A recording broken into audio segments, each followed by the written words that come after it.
Welcome back to this program, and remember at 6 o'clock the morning live team will be taking over from us, and we are still with our political analysts Abakar Maseti and Sandusha Naidu. Pearl is on the other side. Pearl, what do you have for us there?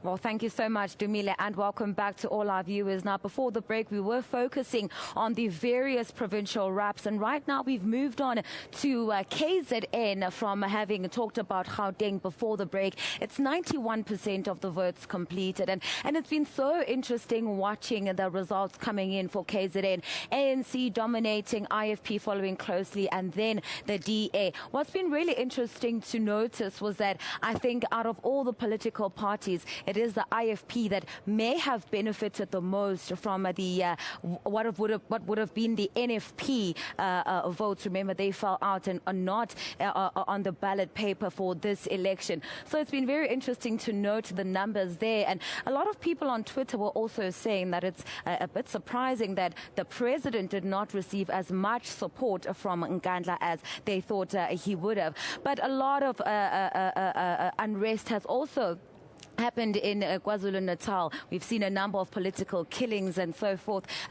both from the ANC and the IFP. But a lot of developments happening, and the numbers are still coming in. Will be very interesting to see which way the numbers will go. Now we take it back to you, Dumile, with our panel on the main set. Well, thank you, Pearl. Preliminary results are expected to be announced later today. Let's continue with our provincial rep. We are now looking at KZN and Pearl, and let's hear what this insert has. Can we have your name, your surname, your designation with the IFP? It's Tamsan Mantuli, who's the chairperson of Utungulu district and the mayor of Nkandla. We see in these elections, it looks like the IFP is making a huge comeback. Would you say the NFP supporters have come back home?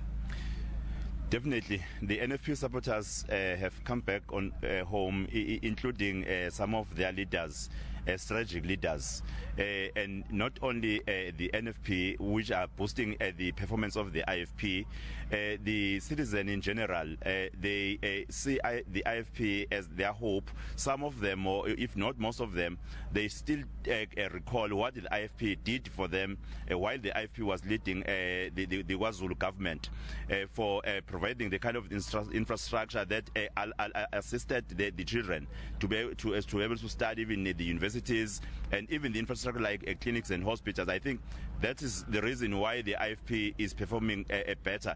And I think the other thing is the things that the ANC could not do very well while they were leading the municipalities. The issue of a service delivery, to me, they are also informing the performance of the IFP. NgesiZulu. Well, iqembu lenkatha ukuzuza kwalo ngale kokuthi amalunga eqembu le-NFP amaningi ikakhulukazi makumendas. Well, as we hear there, the IFP really reveling in that demise of the NFP. I want to go back. I want to start this question by asking in this fashion. The pre-2006 or post-2006, the IFP has been the dominant party in KwaZulu-Natal. But after 2011, the ANC became the dominant party and the IFP lost, and there was that schism in the IFP with most of their members leaving to form the NFP. With the demise and disqualification of the NFP, I don't know say the demise, it looks like the IFP has been helped by this issue. It does, indeed it does. I mean, I think that when the NFP broke away from the IFP and formed its own party, the IFP leadership wasn't very happy, but at the same time, it was also caught up in its own battles around the rural areas of KwaZulu-Natal, especially around northern KwaZulu-Natal, deep-seated areas in terms of Nongoma, Ulundi, etc. And of course, the NFP created an interesting split within these regions. And I think the fact of the matter is when the NFP leader did so well in 2014, and then, of course, she got a deputy minister position, there was almost this informal relationship between the ANC and the NFP. The IFP actually said the NFP has been captured by the ANC. Yeah, but I mean, you made the point, you know, maybe subconsciously we're saying demise, but I mean, the point about it is that what happens to this party? Because my feeling is that that support base was very uncertain, because up until the eve of the election, there was uncertainty about where these voters will go, and there was also a lot of confusion because one section of the NFP was saying we're gonna kind of be in a kind of loose relationship or engagement with the DA. I think it was the Youth League, and then of course the senior executive management was saying the NFP endorses the ANC. So for supporters on the ground, I think for them the safe bet was, let's go back to the IFP. Well, it would seem to me, as Sanusha was saying, Zamikaya, that the NFP's demise or the NSP's disqualification from these elections actually helped the IFP. Well, I think this was engineered internally. I don't think it was a question of them not meeting the deadline. But remember, you know... It's not a conspiracy. Yes, of course. That's my conspiracy theory. But remember, these were IFP members. Some of them were hostile to the ANC pre-1990 and post-1994. I think they just went home. But what is confusing is that the leaders were saying they've got the MOU with the ANC, they will make sure that they vote with the ANC. But look at Inkandla, President Jacob Zuma's homestead is under the IFP, meaning that formula didn't work. Well, it actually surprised me that everybody is harping on this Nkandla story. The IFP has been in charge of Nkandla for a long time. It doesn't matter who stays there. But if you have the national leader who can't even control his own ward, then you have a problem. In Hanki, if your people can't vote for you... Well, the president's home is actually in Greytown. He only stays in Nkandla. He goes back to vote there, try to keep the numbers going. No, but I think you're right, Dumile. I saw reports both in national and international media saying the president's rural residence or his rural homestead, etc., has now been taken over by the IFP. But of course, you're right. It's been an IFP stronghold. It's been part of the IFP's footprint in the region. But you should have at least made inroads. That's the point. He's the president of the country, president of the ANC. Oh, yes. The other question around KwaZulu-Natal, as we have seen, it's been a phenomenon right across the country with the ANC, was the ANC lists of candidates for the municipality, and also the fact that there was this issue of violence amongst the ANC. Yeah, I guess we saw that. I mean, I think there was more of the so-called political assassinations taking place around the KZN region, and in particular around the candidate list. And perhaps we don't give it enough attention to say what impact did that have on the voting, on the way in which voting took place in the region as well. And of course, also bearing in mind that the leadership in KZN had been going through some seriously internal unraveling and fragmentation. With what has happened in terms of the shifting of the executive and so forth. And so did that play a role? Did it have any kind of impact? We kind of look at these things and we look for the headlines that we can pick out of that. But I think there's been a growing sense of issues. And the other thing is this is the province that has, I think, if I'm corrected, the highest membership for the party in terms of... I just want to go back to something else. Sorry, Sanusha. The issue of after these elections, we are going to have a whole host of by-elections in the place of those candidates who passed on. What does that say about our democracy? Well, Razmataz, it's so unfortunate that this violence took place, and what saddens most is that this had to be the killing of women. I don't think that's something that we can really promote, but I think the ANC will have to, through the eye of a needle, make sure that if these elements are within the organization, they are rooted out. You can't have thuggery taking over organizations like the ANC, but if these elements are found to be inside the ANC, whether it's in the Nelson Mandela Metro where Gwili was killed, but what saddens me most in the KZN story is that most women died, and to me that was something totally unacceptable. But I think the ANC will have to do thorough introspection and investigate these matters and make sure that at least this violence doesn't proceed. Well, of course, we are likely to see by-elections in areas where you had some of the ward councillors killed, but I'm not sure if it will turn things around, whether you talk about the Nelson Mandela Metro or KZN. The political status is likely to continue. So, Disha, before, I know you wanted to say something on this particular issue, but I also want you, when I was close to the board, I had a look at what is happening in KwaZulu-Natal. I was actually surprised that the DA did not get a single council to run in KwaZulu-Natal. It's interesting. I think that is in itself very interesting. I mean, the DA seems to be very much a urban party in KZN, and in particular along the lines of some of the minority areas.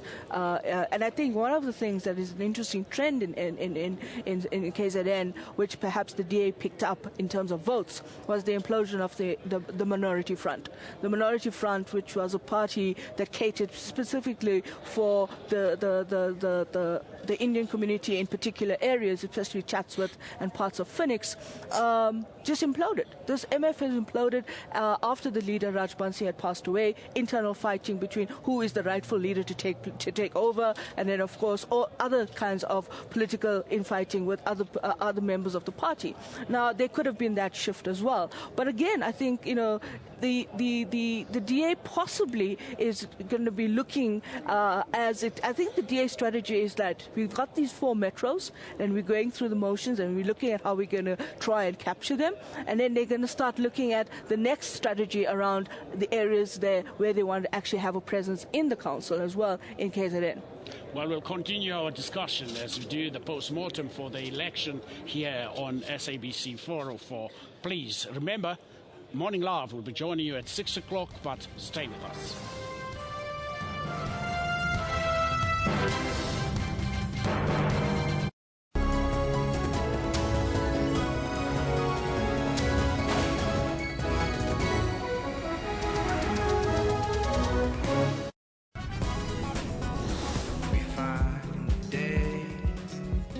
Yeah, it's more of a validation, it's more of like, okay, you're on it, because it's been a dream and a goal from the beginning, like to get here.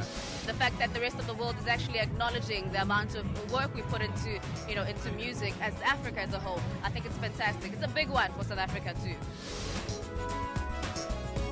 The School of Ballet in Nigeria has changed many a mindset in dance. Saw it a lot on TV, and we looked at it like something that probably could not be taught to us, because we thought it was like a white man dance or probably something it's their culture now. But it actually taught me that it's not just about culture, because dance is a language. For more arts and entertainment news, catch Trends every Saturday from 12 to 1. Hypertension is the condition where the blood pressure, the pressure in the blood vessels, it goes up. We often come out at the top of the ladder having the worst numbers, and I think that's because we almost have what I can call a perfect storm of high blood pressure risk factors. If you are diagnosed with hypertension, you just have to continue taking the medication for the rest of the life. Because we try and reintegrate them, and we try and retrain their abilities to be part of social society. We do a lot of work trying to educate people, trying to encourage and motivate people to lead a healthy lifestyle. So what a healthy lifestyle means from a blood pressure point of view is obviously the more active you are, and the better your heart is, the more fit your heart is, and the better condition your blood vessels are. Catch Health Talk every Saturday from 9 to 10 with Dr. Sillo Mutawu.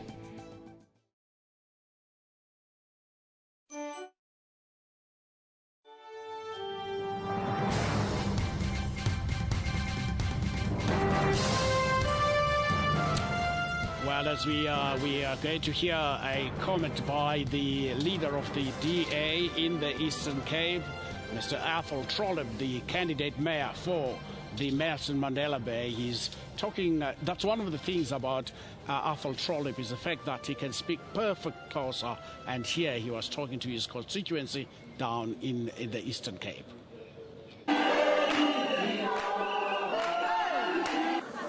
Ndiyabulela Nqaba, Democrat, le nto besiyifuna siyifumene.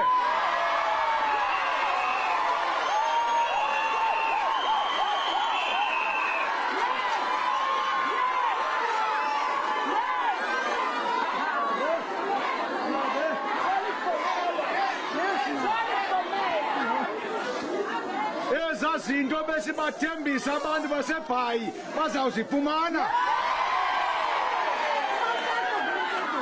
Usuka kwanamhlanje urhwaphilizo uphelile eBhayi.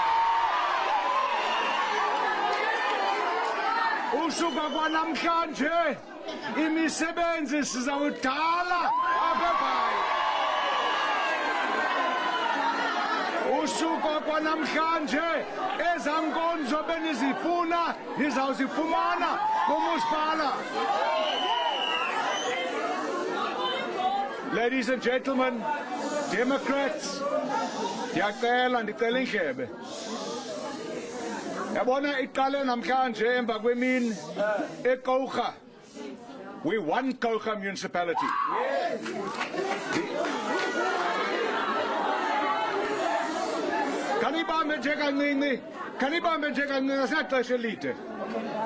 We won Kouga next door because the people of Kouga could see what was happening in the Western Cape. And they wanted what was happening in the Western Cape. They got it. We have won Nelson Mandela Bay. I don't know whether we've got an outright majority, but we will be the biggest party. We will be putting a government together. And I know they've known the result for hours. They won't announce it. But the facts are that the DA will be the biggest party because that's what you wanted. The people of the Eastern Cape and the people of South Africa have realized that they have power in their hands. When you want to change the government, you can change the government. You don't have to wait for the government to tell you that they'll govern until Christ returns.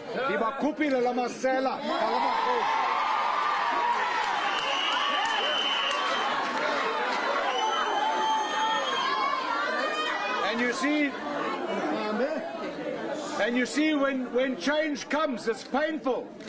Ndiyaqala namhlanje ukuyiva iANC ifeketha ngeresult. Bayafeketha.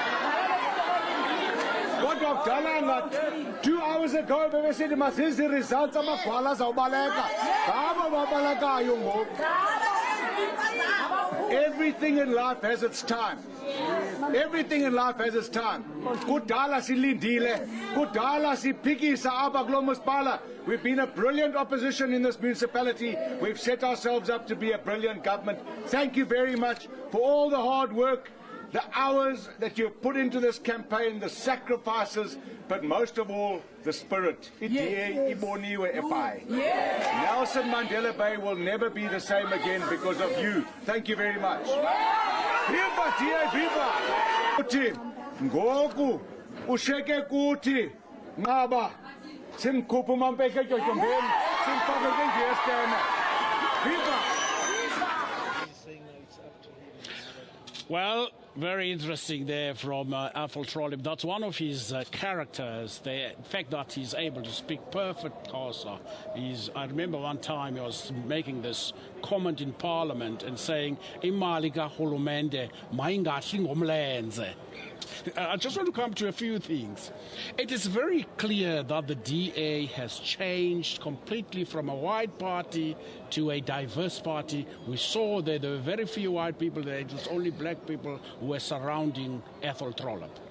Yes, I think the appointment of Maimane as the leader of the party, the DA, has managed to shed off that white party kind of a scenario which has been dogging them for years.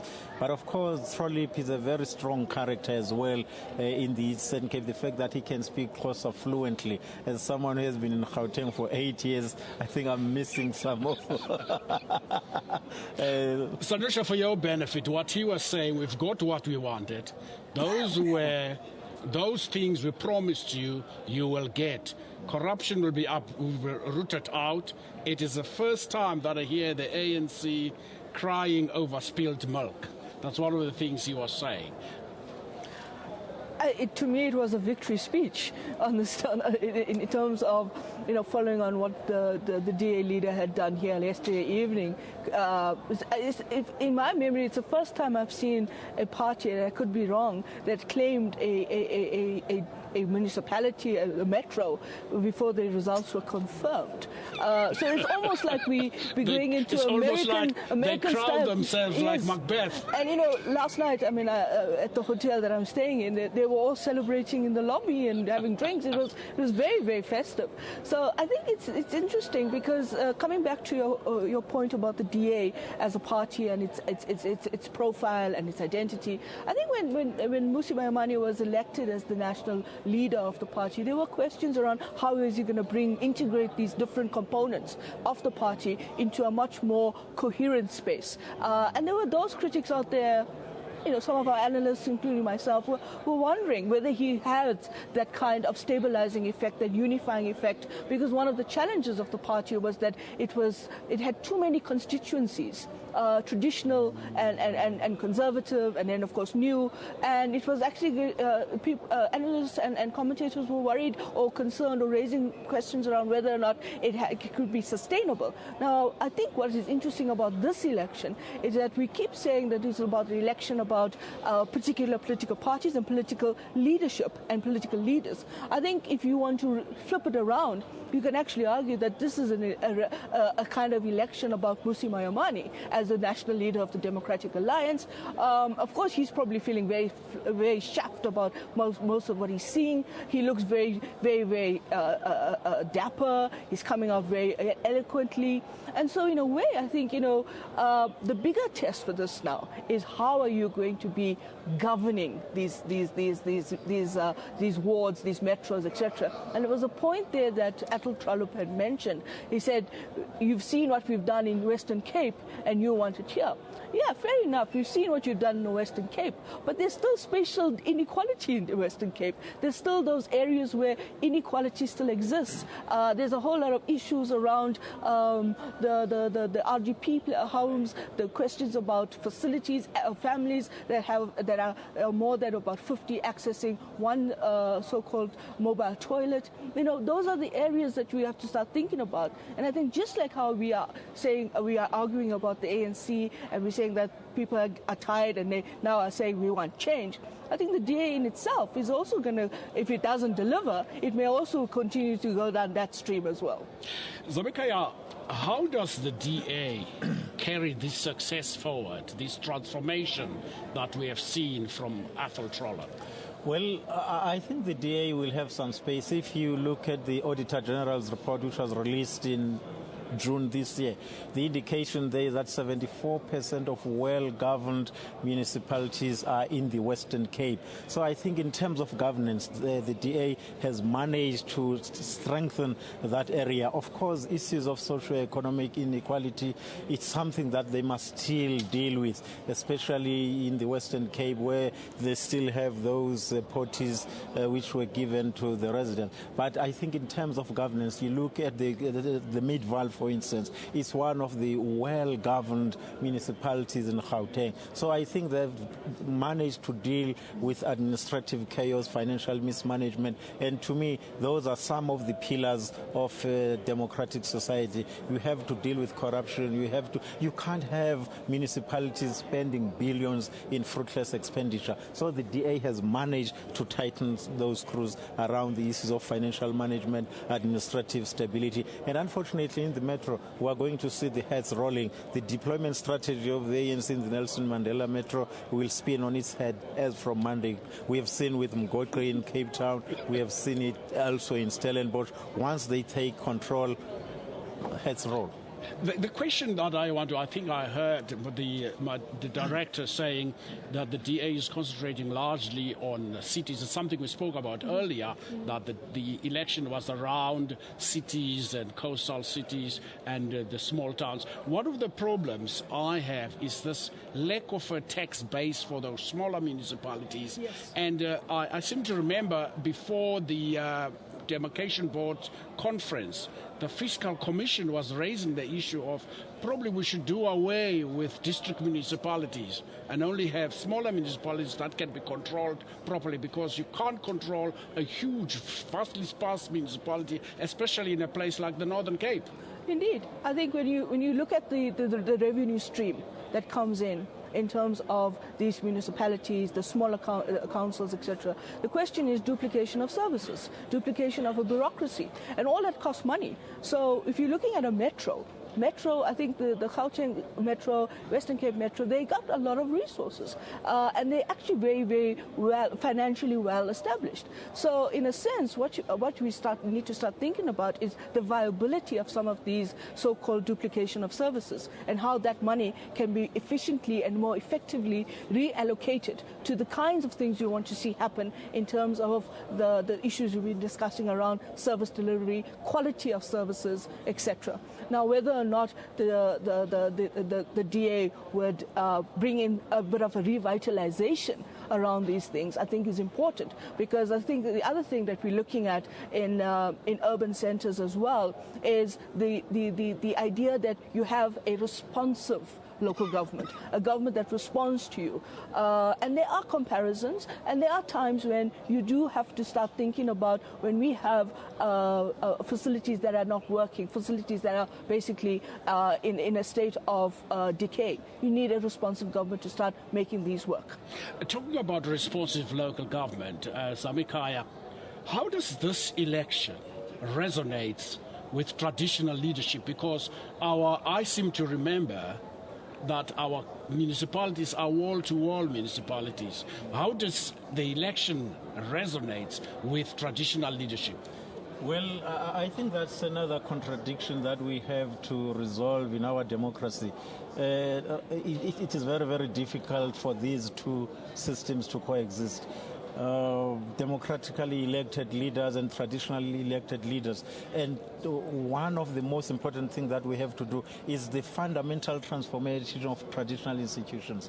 They are still discriminating against women, young, well, of course, children. So it's very, very difficult in a democratic setup to have a proper coexistence of these two institutions, because these ones are traditionally elected and these ones are democratically elected. So I think that contradiction will have to be resolved at some point by our electoral system. Well, we'll go back to Pearl. Pearl has some interesting figures from the Nelson Mandela Metropole and from the rest of the Eastern Cape. Pearl? Well, thank you so much, Mr. Matez. It has indeed been very interesting watching all the developments, especially in the Nelson Mandela Bay Metro. As Mr. Cholop was saying there, that they are getting rid of maladministration as well as corruption. And the ANC haven't quite followed up on their response to this, but I know that they were contesting some issues there around how votes may have been counted. But let's quickly take a look at this graphic. And just overall, 91% of the votes have been completed. The ANC, they're sitting with 25 councils and 823 seats. Overall, 65.37% in support. The DA follows with one council, 143 seats and about 19.71% of the votes. And then we see the EFF, no councils, but 47 seats. And of course, we saw their percentage of support. And as you can see here, it is the race for seats in the the Eastern Cape. The ANC sitting on 826, the DA on 144 seats, the EFF coming in at 47 seats, and UDM 23, and well, all the other smaller election parties coming in at 34 seats. Time for us to take a quick break. We do return and continue with our wrap of the provinces following the developments that have been going on as far as this election is concerned. Stay with us.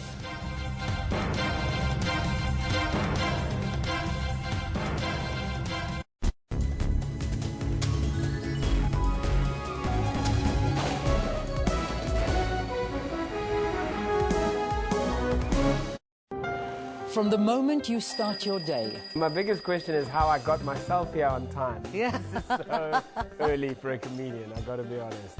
We are there for you. We bring your morning into perspective. As news breaks throughout the morning, is an investment into the future of the airports company, but also the future of our children, the future of our country, the future of the transport sector. We'll make sure that you get the full story. Give us quality music. Load shedding. Listen, this winter. It's a thing of the past. And you can count on the weather team with expertise. Join us live at 6 a.m. daily.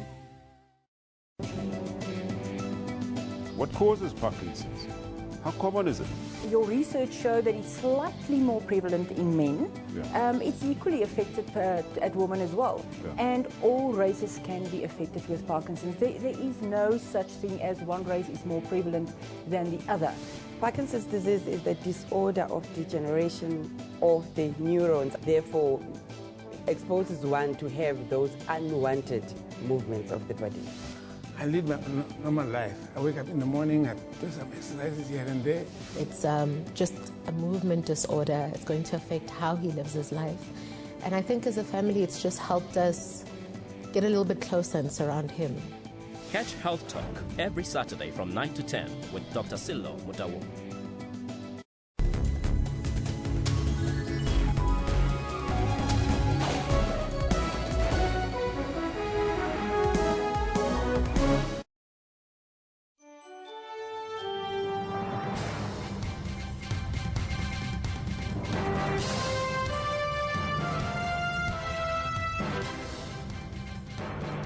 Despite a promising start by the ANC saying they will win the Western Cape, they hardly have won a council.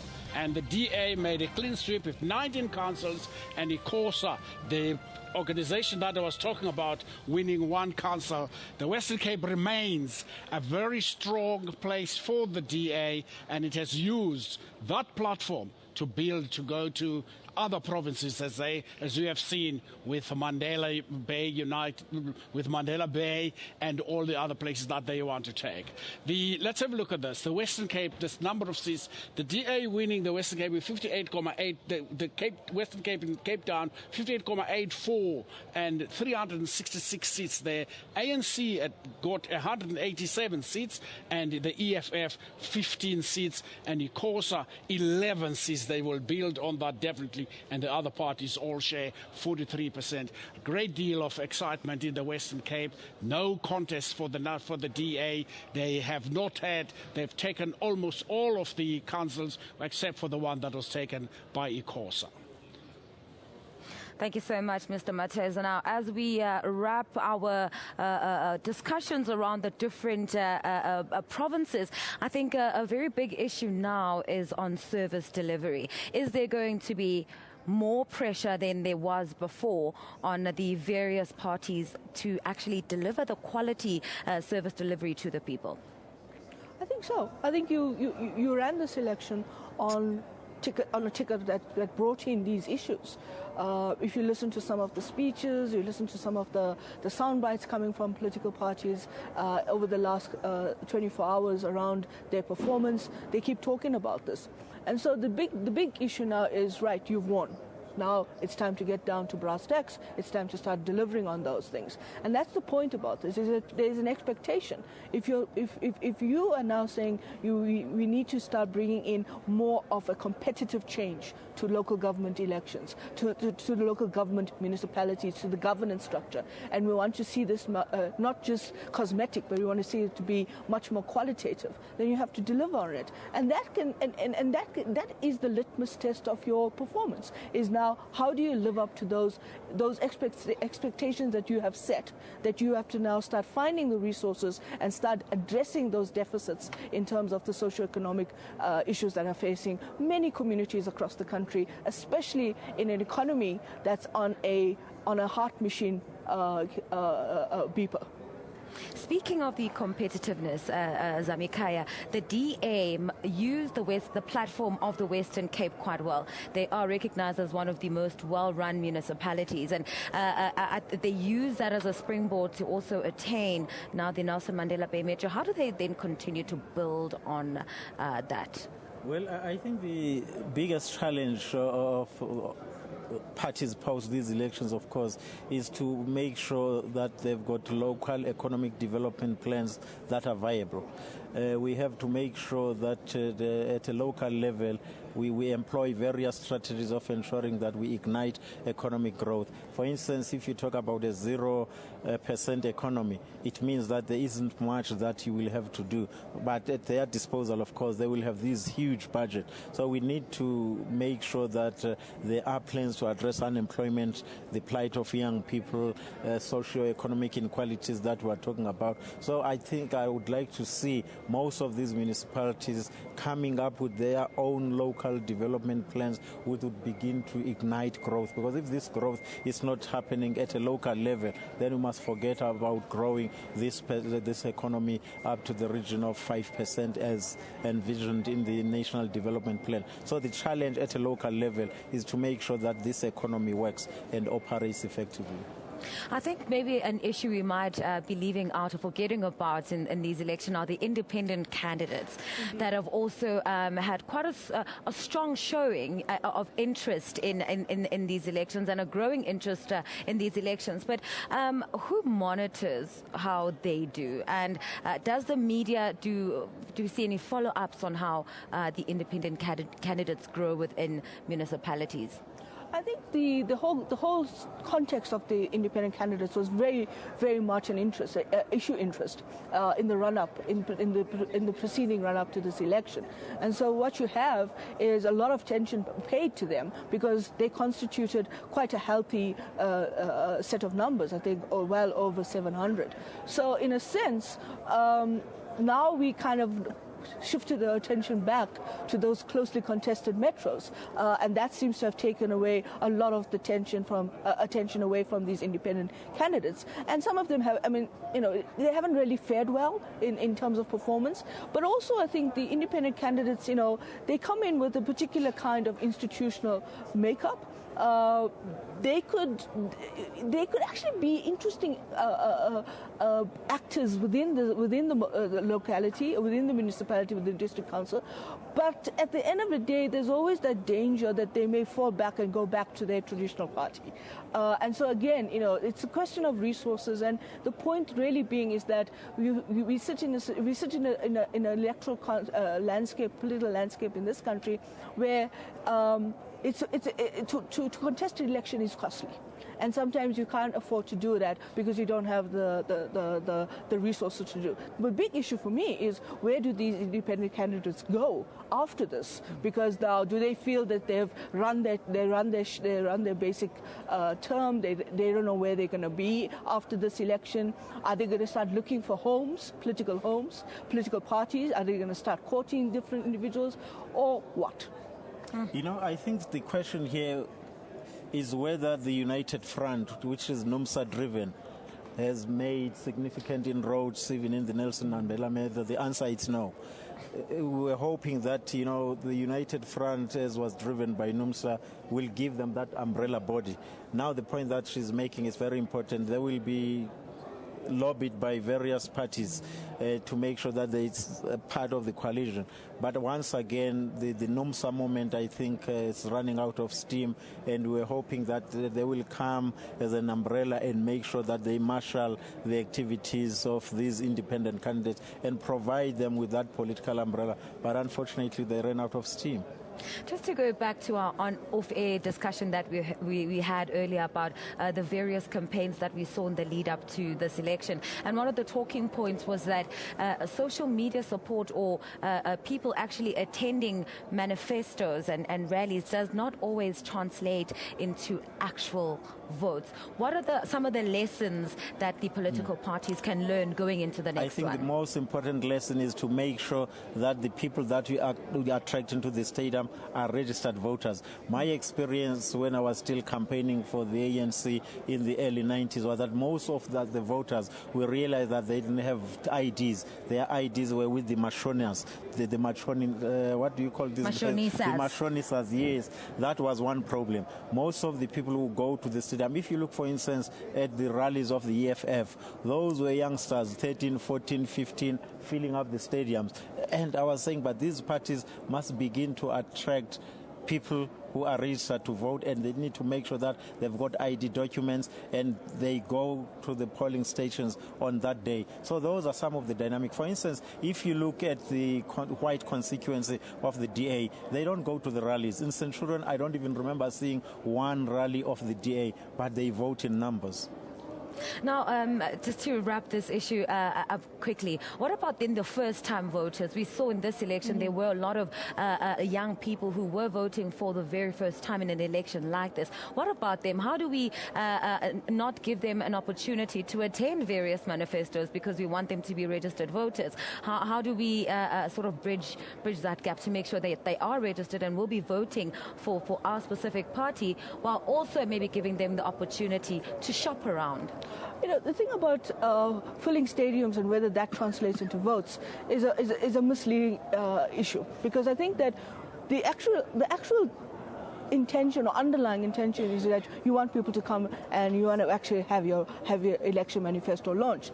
The problem is you bring them there with all kinds of incentives. You know, you have all kinds of different ways in which you try to get them into the stadium. And sometimes it works and sometimes it doesn't work.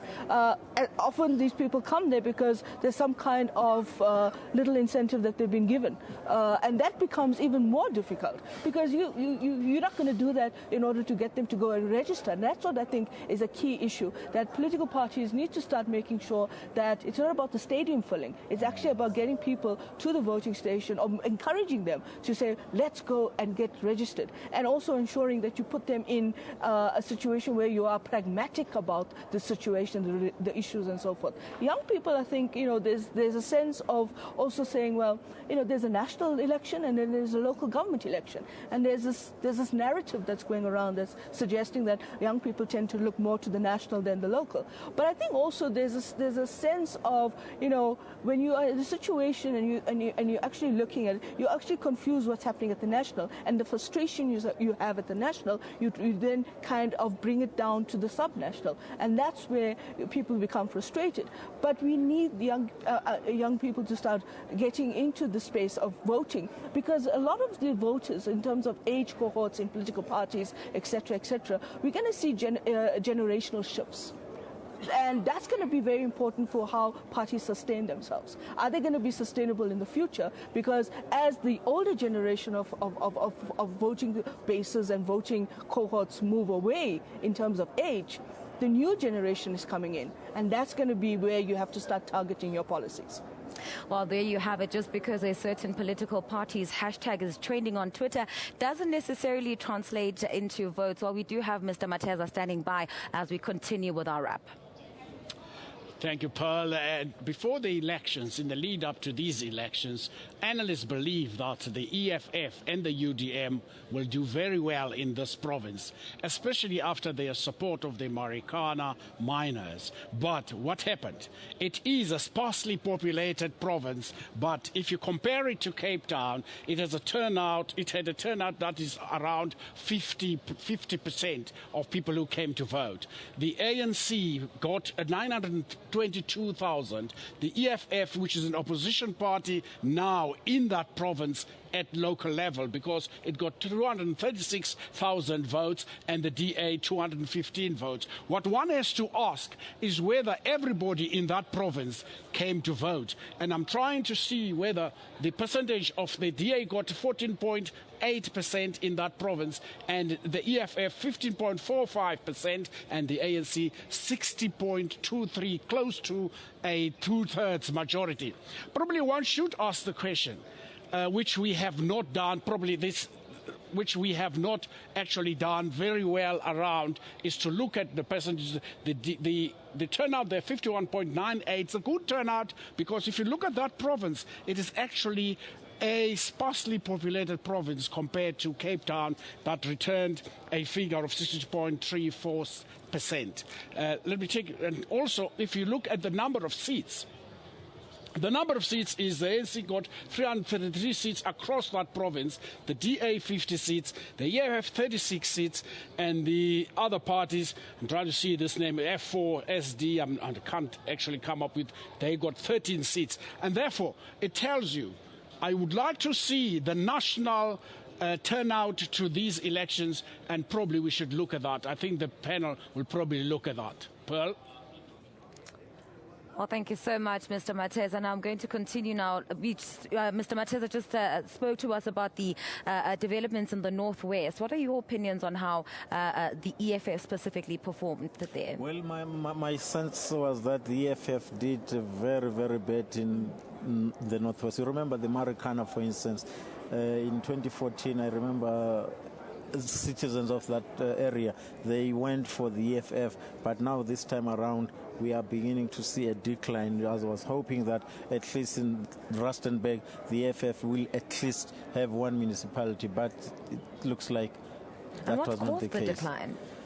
Well, maybe the message does not resonate very well with the people, or generally with workers. You know, this red overalls, the rhetoric that goes with it. And I think the EFF must still decide on its ideological orientation. Is it a Marxist-Leninist party? Is it a radical nationalist movement? Is it a protest movement? Is it a pan-Africanist movement? So that ideological confusion, in my view, I think it must settle it, or else it will just go like any other parties. So there is no ideological clarity in my view.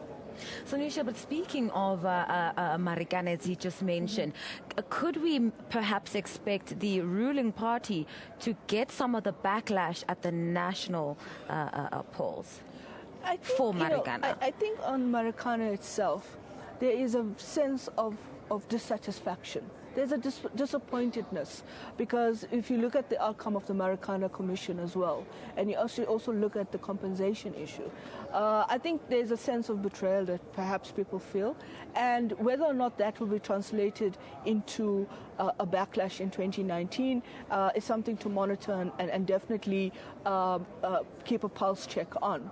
But at the same time, there's a question about the voter turnout there, around about 51.98%, around just under 52%.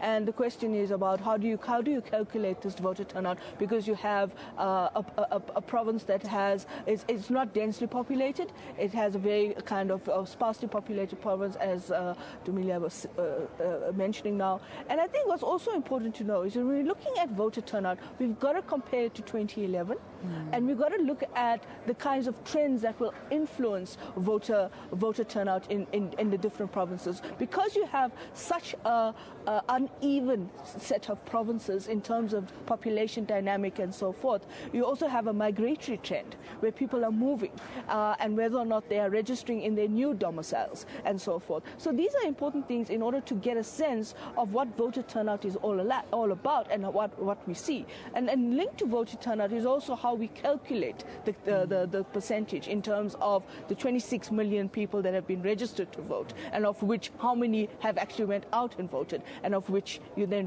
you start engaging in different extrapolations around the voter turnout. Now, just looking at the elections and how they've gone overall, what are some of the important lessons that we can learn going into our next elections, which will be the national level? So issues around Drogwe, Vuwani, Nelson Mandela Bay Metro. Well, I think our democracy is growing. 26 million South Africans registered to vote. And if you look in countries like the US, for instance, they are registering much more lower numbers than us. It means that our people, they understand very well that democracy is very, very important. The fact that now the political landscape is changing. You've got the parties like the DA, the EFF, and other smaller parties still gaining some votes throughout the country. So it means that we have to make sure that we nurture our democracy and we eliminate this violence which we saw in other parts of the country. And of course, our people now are voting based on issues. Trolip is saying that in Nelson Mandela that you wanted jobs, we will make sure that you have these jobs. You wanted houses, you are going to have these houses. So if you don't deliver, or if you deliver poor quality infrastructure, then people will simply turn away and vote for those who will give them meaningful results in terms of socio-economic development. And Sanisha, from yourself, what are some of the lessons that perhaps the IEC can take away from having had this election? And in your opinion, was the election overall free and fair? I think generally speaking, the integrity of the election was very well done. I mean, I think the IEC, it's a big logistics operation, and of course it has to make sure that it does it to the best of its ability. And you can't always have perfect institutions and running perfect. There will be imperfections. But I think some of the key takeaways in terms of the IEC is that I think it has to be very clear about voter training, in terms of how they train individuals, and also voter education, because this election is a much more complex election. It's not a national election. National election, you know what you're doing. You have 2 ballot papers, you're voting national, you're voting provincial. Here you have a lot of complexities. If you're in an urban metro, you've got 2 ballot papers. If you're outside of that, you're in a rural district, you have 3. And these need to be educated. These need to be communicated to the electorate so that there's a clear understanding. And on the training side, I think I would like to see more and more of the electoral officers upholding the code of conduct, because I think that these incidences that we are seeing come out, we don't want it to actually escalate or spiral into something or morph into something that becomes uncontrollable. So I think in terms of that, you have to make sure that we've been running the IEC has been running a very clean slate in terms of the credibility and the integrity of its election logistics and the way it actually manages the election. And I think that's something we can't afford to let slip. Well, that is where we will leave it for this morning. A big thank you to our 2 political analysts for having joined us this past 2 hours, Azami Kaya Maseti and, of course, as Sanusha Naidu. Now we take it back to Mr. Mateza, where he will say his goodbyes. But from all of us here on the main set, good morning, South Africa. Thank you, Pearl. It's been a good 3 days here in Pretoria, at the National Election Centre, where we've been covering the local government election. It is a democracy that is growing. It is a democracy that we have to work at. It's not without its problems, but it cannot self-correct. We'll have to correct those things that are wrong ourselves. And from me, goodbye and good morning.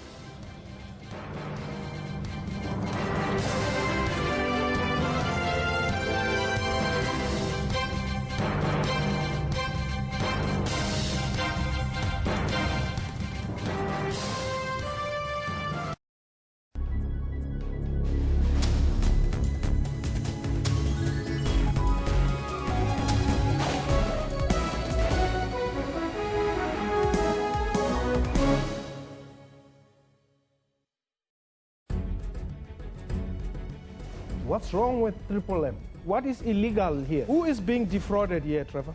It is about the best interest of the citizens of this country. But the citizens are the ones who are playing, who are members or participants in this. If you put in 15,000 rand, after 12 months you get 1.2 million rands. I mean, who wouldn't go for this? Watch Question Time with me, Mpomalanga, Monday to Thursday at 5:30 p.m. on the SABC News Channel. News Today provide news updates giving a wealth of knowledge. Breaking stories and crossing live for you. We follow business developments intensely. Experts and analysts tackle all challenging issues for you. We cover stories locally and abroad to keep you informed. We cover all sporting codes just for you. We are sure to give you weather to be ready for the day. Stay tuned to News Today at 3 p.m. from Monday to Friday on SABC News. Since the first democratic vote in 1994, we were there. To usher in democracy and bring about a new South Africa. Over the years, blow-by-blow coverage of the elections. And now, we'll be bringing you the numbers as they come in on your TV, computer, and even on your phone. Well, think about it as your personal guide to the elections. Get to know why your municipality is hotly contested. Wherever you are, stay updated. The SABC, the nerve center of South Africa's elections news.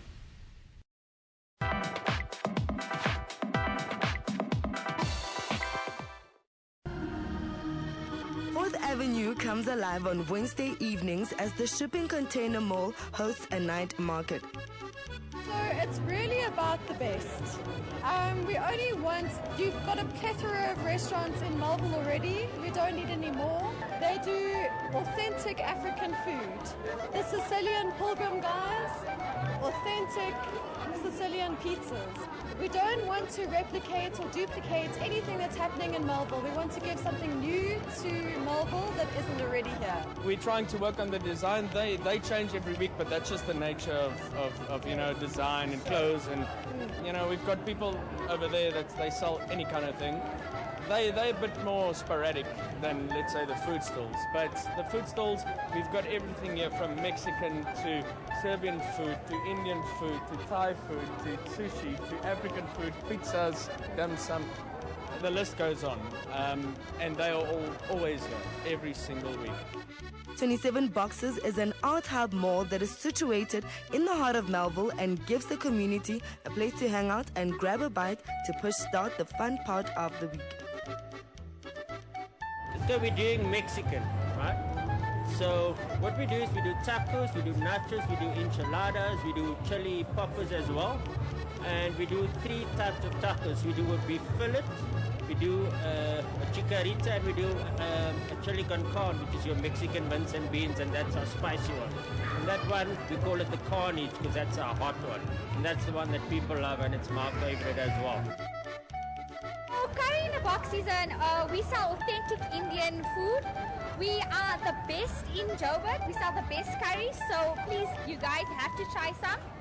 And yeah, we just, it's a blend of spices, a dash of love. We do Thai food, like a spring roll, samosa. That side is going to be tempura prawn, chicken satay, mani bag. Over there we have red curries, with sawa, with rice or with noodle. We're serving fusion sushi. Fusion sushi. It's not like a normal sushi, and we use a different style of sauce, and we deep fry the whole sushi, so it gives sushi different flavors. So it's quite nice. You can find over many different flavors.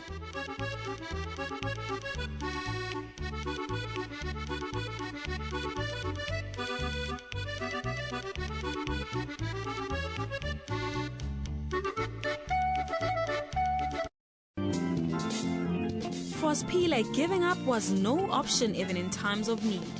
If it wasn't for the opportunity that was given to me by the taxi owner, late Mr. Sibego, maybe I wouldn't be where I am. The taxi industry is also occupied by people with a vision. There are quite a few taxi drivers with at least matric. And they had a next door neighbor who owned taxis, and they asked him for a job. He now owns a law firm, and he believes that challenges are meant to be conquered.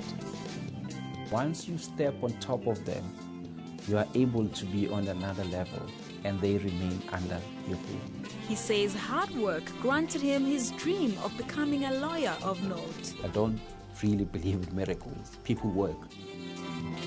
Join Puleng Molebati every Friday at 17:30. If you look at artists, they've got one of the abilities to either form new conversations, they can paint a picture of a country, they can paint a picture of a mindset of a country. The Cape Town-based ballet dancer recently won at the 2016 and 2017 Rolex Mentor and Prodigy Arts Initiative. South African hip-hop right now is sitting at a level where it's Mgutu, Yippee and Roll Up. When you put them all in one room, you actually have like the ultimate super South African fan. And you're watching Trends, do not go anywhere, stay right there. Catch Trends for that 1 hour weekly dose of art and entertainment news every Saturday from 12 to 1.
It's Friday, it's the end of a very, very busy week, and it's a good morning to you. I hope that you had a good rest yesterday or last night. I'm not sure I did, because every time I tried to sleep, I would sort of think, what am I missing out on? What am I missing out on? I would switch on the television just to catch up on all of the results, just to see how it's going.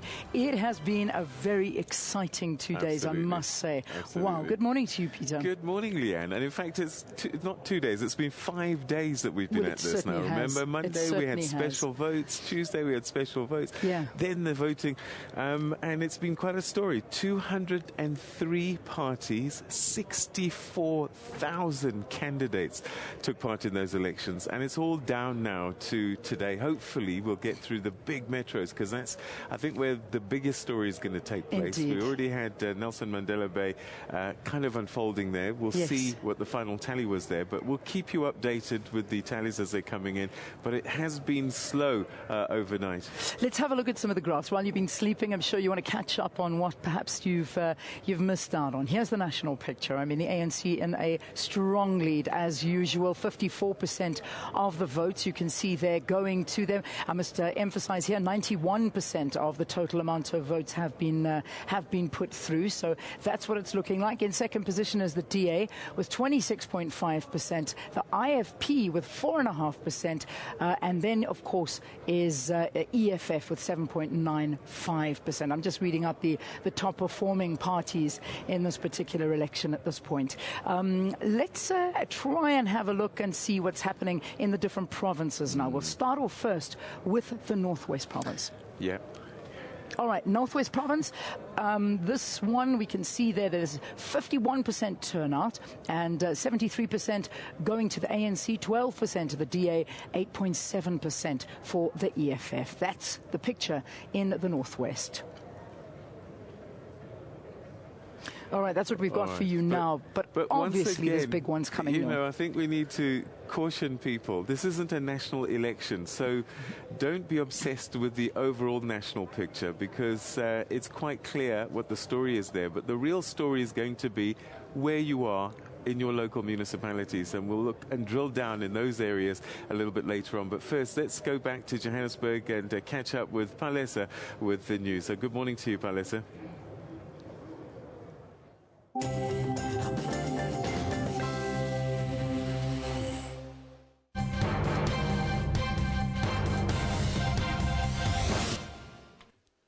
Well, good morning to you, to Peter and Leanne, and a very good morning to you at home. Thank you so much for staying with us here on Morning Live. Let's get your first bulletin of news this morning. The Nelson Mandela Bay Metro could have a new administration today. The DA has claimed victory in the Metro that has been the ANC stronghold since the fall of apartheid 22 years ago. With 98% of votes counted, the DA leads the ANC by 46% to 41%, with Athol Trollip set to be the mayor. The ANC has lodged a complaint claiming irregularities.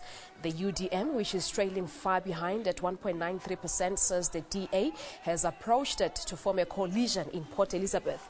The EFF look like they will assume the role of kingmaker, having achieved 5% of the vote in the Metro. The IEC is expected to give the final tally today, after which jostling for coalition will start.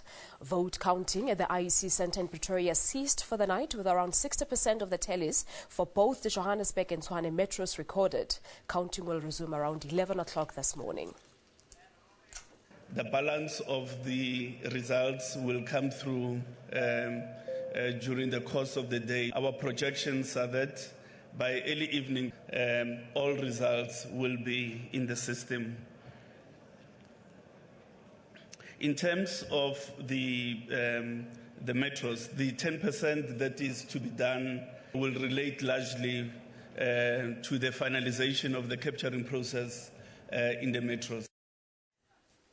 The ANC could also be unseated in Tshwane and Johannesburg metros. In Pretoria, the DA is leading the ANC by a narrow margin, while the two parties are neck and neck in Johannesburg.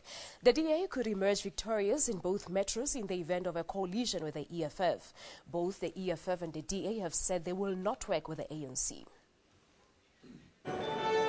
A closely fought battle. The ANC and the DA neck and neck. We project that there will not be an outright winner, a majority winner. The likelihood of coalitions distinct. What do voters think? If ANC failed, must go to fighters EFF. They must collide with EFF, not DA, please. I don't see DA matching with EFF or whatever, because all three of them have different views and different ways of doing things. The battle for Tshwane equally tied. Trailing behind the ANC and DA, the EFF dubbed kingmakers in the capital city. My expectation and prediction is that the major parties, ANC and DA, will not make it to the 50+1%. They may stand neck and neck around 40s, and therefore the issue of going out on courtship to get another partner to a coalition government begins. The ANC retained control of Ekurhuleni with just over 45% of the vote, with the DA at 40%. I'm hopeful that the party I voted for will help us to get jobs, and they will remove these shacks and build us houses. The DA held on to Midvaal and gained 2 more wards. The ANC retained Lesedi with a 62% majority. Lopang Alamu, SABC News. Victor celebrations are beckoning for the ANC in the Free State after securing the Mangaung Metro. By late afternoon yesterday, the party was leading with 62% of the votes in the province, followed by the DA with 19% and the EFF with 9%. Free Staters have spoken, and life is back to normal. No big shake-ups in the province. Voters have high expectations. Service delivery must pick up. I went to vote, and the reason is that I want to put in charge the leadership that I have a hope that is going to provide for us, especially as young people, because of now we have a crisis of unemployment.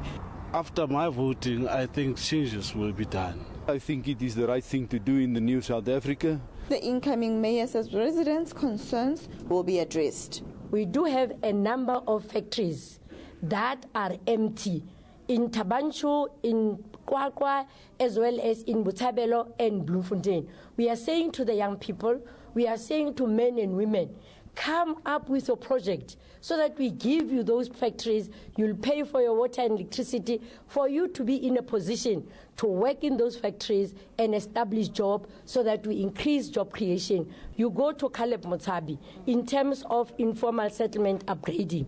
We are upgrading that informal settlement. We are going to build 7,500 houses. The EFF was the third best performing party. Balesa Moeti, SABC News, Bloemfontein.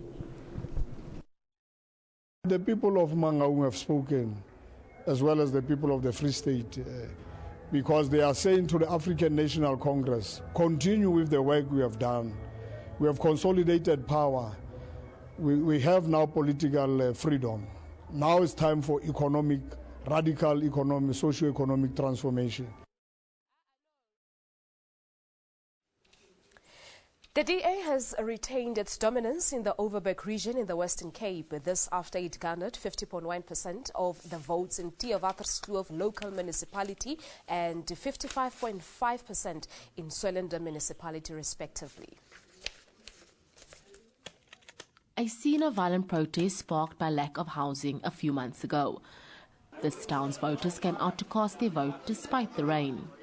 You know, it gives us a lot of confidence that people appreciate what we've been doing the past 5 years. They've given us a mandate for another 5 years, and that makes us excited. They believe in what we do. They trust us with their vote. Some voters waited for the results, singing and dancing in the streets.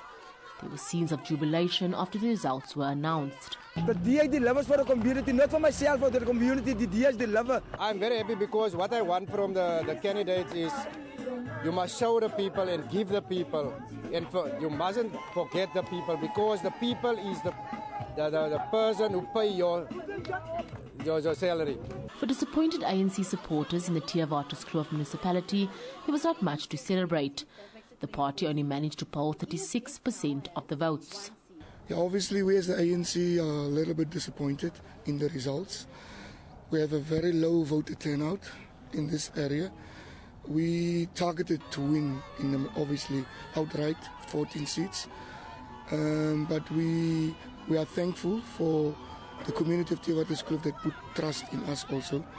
And for the smaller towns like Genadendal, the oldest Moravian station on the continent, here residents voted for the DA, despite being at loggerheads with the DA-run municipality about the lack of land restitution. Meanwhile, for smaller parties like the ACDP, which achieved 197 votes in Swellendam, it's back to the drawing board. But the same cannot be said for the new kid on the block, the EFF. Julius Malema's party has managed to secure one seat in the Theewaterskloof local municipality. Carmel Roberts, SABC News in the Overberg. In KwaZulu-Natal, ballot papers have been found stashed in the bush at Lamontville, south of Durban. There were votes for independent candidate Tamin Ndlovu. Shocked residents discovered the ballots in sealed boxes. Police have cordoned off the area. An investigation is underway. The ANC lost its former stronghold of Nchanga, west of Durban. 3 people were killed in clashes between ANC and SACP supporters in a run-up to the poll. The award went to independent candidate Malombo Nxumalo. I am a community councillor because the community elected me, because I'm the one of those who understand their challenges. The FP looks set to make a major comeback, particularly in rural areas formerly under its control. The party once again trumped the ANC in the Nkandla municipality.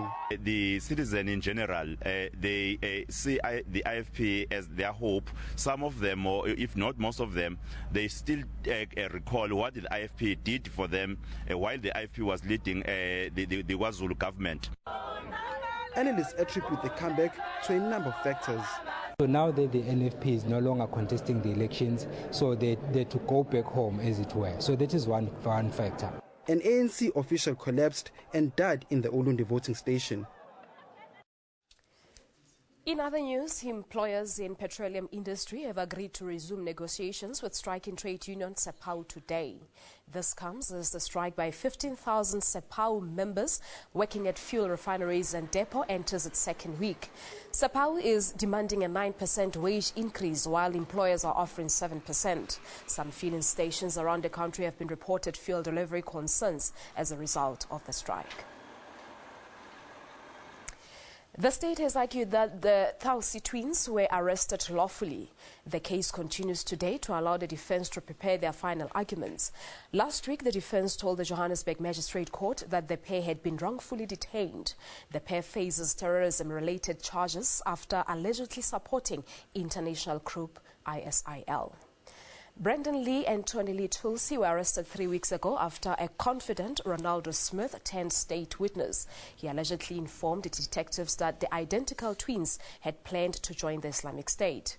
Once through Turkey and a second attempt to Libya.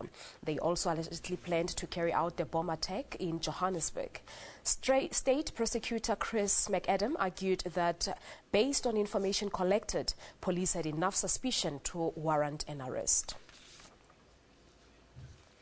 All right, it's time now to take a look at your indicators. We're starting with your currency report. The rand traded in a narrow range against the dollar morning, just hours before the Bank of England delivers its keenly awaited decision on interest rates. 13.72 against the US dollar, 18 rand against the pound, 15.72 against the euro, and 1 rand 30 cents against the Botswana's pula. The JSE ended flat with a stronger rand boosting banks and financial stocks but exerting pressure on heavyweight industrial stocks. It is up at 52,543. We're taking a look at your European markets now. They finished in the positive territory as investors celebrated the Bank of England's latest decision to cut the UK's key interest rate to a record low of 0.25%. Everything up there, the FTSE 100 6,740, Frankfurt DAX 10,227 and the KZN 40 at 4,345. On to your U.S. markets now. They closed mostly flat despite a rise in oil prices as Wall Street looked ahead of Friday's jobs report. Everything up, the Dow Jones 18,352, S&P 500 2,164 and the Nasdaq at 10,227. Asian markets traded higher with traders likely encouraged by the Bank of England's decision to cut interest rates for the first time since 2009. The Nikkei is up 16,295, Hang Seng up 22,117 and the Kospi at 20,011. And finally, we're taking a look at your commodities. The price of gold is at $1,360 an ounce. Platinum, $1,150 an ounce. And the price of a Brent crude oil has gone up at $44.18 a barrel.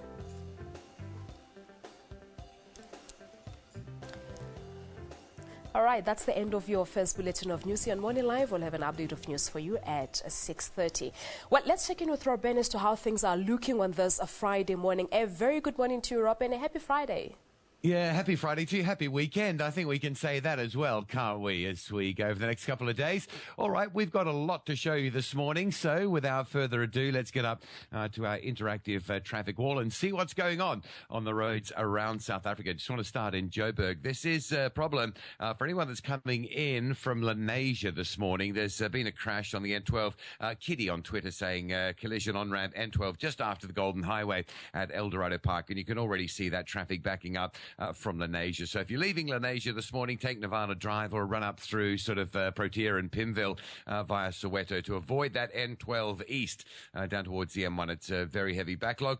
Reminder for motorists driving out through the Eastern Cape, this is really important. If you're going Port Elizabeth to East London, which a lot of people do on a daily basis, there are roadworks all over the N2 between Nanaka and Grahamstown, Grahamstown through to Petty, and then Petty through to King Williamstown. There's another big set. It's easily over an hour extra onto your journey time. So use the R72, go through Port Alfred. There's one little set of roadworks just the other side of Port Alfred towards Fish River. That might take you 10 minutes rather than sort of plus 1 hour on the N2. So just keep that in mind. That's a really big lot of disruption out in the Eastern Cape on the N2. Also, Amanzimtoti, the sinkhole is still there. This is the N2 southbound, right in the heart of Amanzimtoti, just by the Adams Road exit. Normally in an afternoon's peak, you'd get about a 10 to 15 minute delay. That might blow out to sort of plus plus 20, being a Friday with a lot of volume expected to head through totally onto the south coast for the weekend. So just keep that in mind. Give yourself extra time. And hey, here's a treat. If you're out, probably around Mpumalanga now, look at this monster. This is on the roads. It's an abnormal load. It's an acid gas scrubber, and is being moved by Sasol out of Joburg to Secunda. I think it's probably close to Secunda. It's moving on some of the more minor roads, some of the R roads. So it's off the big N roads.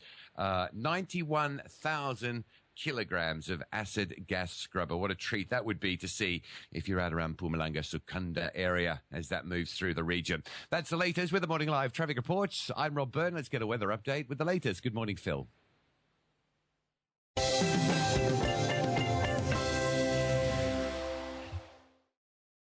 Help us raise bursary funding for the students who need it most. SMS UJ BTS to 40827 to donate 20 Rand. All right, a very good morning. Let's take a look at what's going on in terms of your weather. We start off in Cape Town. Really, this is where the only weather in South Africa is going on. By that, I just mean a little bit of cloud cover for today. No rainfall whatsoever throughout the entire country. And we're expecting sunny skies throughout. A little bit of cloud cover forecast around Cape Town, the surrounding areas, as another cold front comes in. Not a particularly strong one, forecasts predict, but it is nevertheless going to bring temperatures a little bit down as it moves through the southern coastline there. What it's also going to do is bring up the wind speeds around Cape Town, the surrounding areas, and slightly raise those wind speeds as they move along the southern coastline as well. Taking a look towards the interior, expecting about a 25 kilometer per hour wind in the interior of the Eastern Cape. Temperatures there, though, remaining quite warm, the lower 20s, moving along that southern coastline there from Cape Town at 18 degrees, remaining warm at 23 in PE and 23 in Durban as well. Interior temperatures up in Gauteng between 20 and 22 degrees Celsius. It's going to be another sunny day all the way throughout the northern and central parts of South Africa for tomorrow. A little bit of cloud cover and a little bit of rainfall brought in by that cold front as we look towards that southern coastline there. As we said, temperatures coming up to about 30 kilometers per hour off the coast of East London. Towards the west, down to about 20 kilometer per hour winds, and still expecting a little bit of course, a cloud cover there. Rainfall along the southern coastlines of South Africa for tomorrow, and by the following day, this is what's going to happen. It's going to continue along that southern coastline as that low pressure system continues to pass by the southern coastline there. 40 kilometers per hour now off the coast of PE, and again, clear but cool in the northern parts of the country. This is where we're going to leave your weather for now, but do stay tuned. Lots more coming up in the show.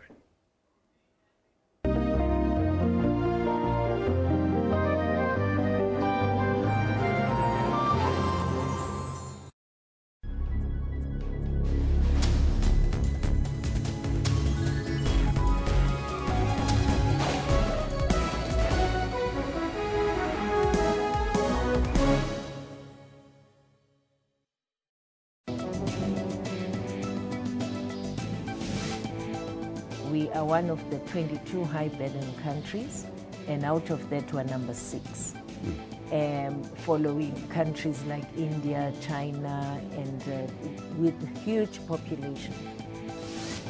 Cough, night sweats, weight loss and fever, and cough being the most important of those. So, and especially if the cough lasts for more than 3 weeks, then you really have to worry and get tested for TB. The motivation is to affect behavior change, particularly with people who cough and who may be carrying the bacterium. So encouraging people to use their elbow.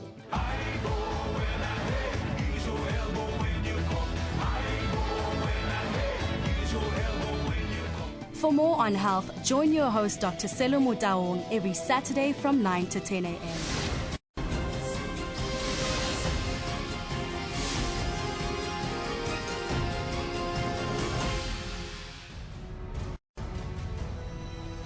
We've brought you the elections manifestos. We have taken you on the campaign trails, the rallies and the door-to-door campaigns, and we caught the tension on tape.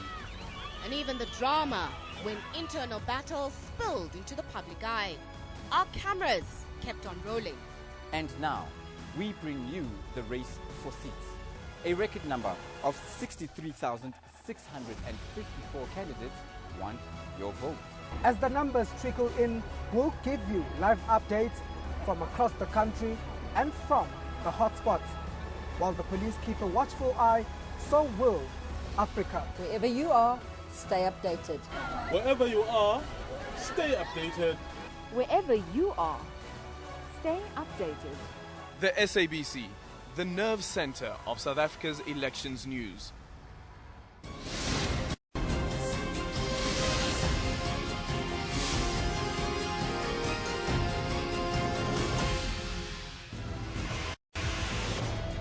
Africa is growing.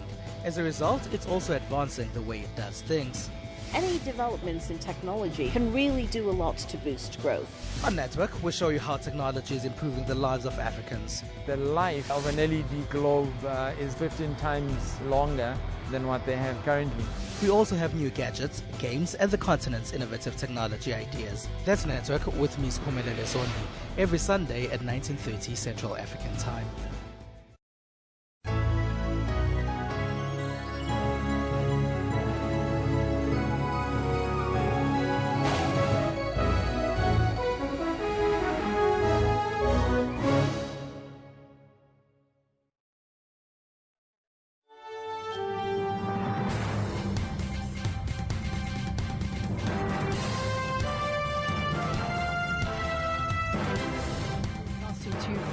Operations Center. This is the rock. This is the place where all eyes are. I can tell you this is the center of South Africa at the moment. I think everybody waiting with anxiety to see, particularly those metros, that it's so close. I mean, I'm having a look at some of these metros where you talk about close to call between the city of Tshwane and the city of Joburg. I mean, we are just, it is mere votes between them, like between 1 and 2 votes. It's crazy. And if you've been tracking it through the night, as they go along, it's been switching. ANC now leading, DA now leading, and it's literally just sort of edging each other. And this will be the biggest story, I guess, of the elections because of the sheer size and the importance of these particular locations in terms of the country's economy. If you think Durban, if you think Cape Town, Johannesburg and Tshwane, that's South Africa, isn't it, in terms of the economy? So there are important prizes, and I suppose the fact that they're so close right now is a story in itself. That is the big story of these elections. It's the story of how close these elections are and have been, and of course the biggest story is going to be that of the coalitions, because many saying that the EFF are the kingmakers in the different metros, and where they're going to go is the actual story. So that's all coming up. But right now we've got the Northwest that we'd like to focus in on for a little bit. Most of the observers, most of the IEC officials have saying that in the Northwest province things went off very, very smoothly. The run-up to the elections, however, were rather marred by some violence in the Tlokwe area. But right now, let's take a look at this insert that basically sums up the elections in the Northwest. A vehicle belonging to a presiding officer in Ward 26 in Gauteng. It was meant to transport ballot boxes to the IEC local offices in town, but got stuck on the way there. The vehicle, which had no police escort, seemingly ran out of petrol. Concerned political parties objected to the boxes being taken into the election center. Why are they doing this? You see what's going on now? You see what's going on? More so because they were not sealed. They're not closed. And now they're getting a chance to seal it. They're getting a chance to seal it. Ba feditse go counta ka korapa 7. And then koloi re thotse ra emeda ka bo 8. And then I reach from korapa 7 hore banantse ba change di voters go etsuwa eng a reach. This is among countable complaints about the election processes. They are compiling details. We are going to challenge every ward on its merit. For example, I mean, if a ward has got or a voting district voters roll or segment contains 800 voters, how do you come to a turnout of 1,500? Opposition parties are now readying themselves to battle it out with the IEC. We have lost or short of 313 ballot papers that are unaccounted for. So that goes to say that something wrong happened.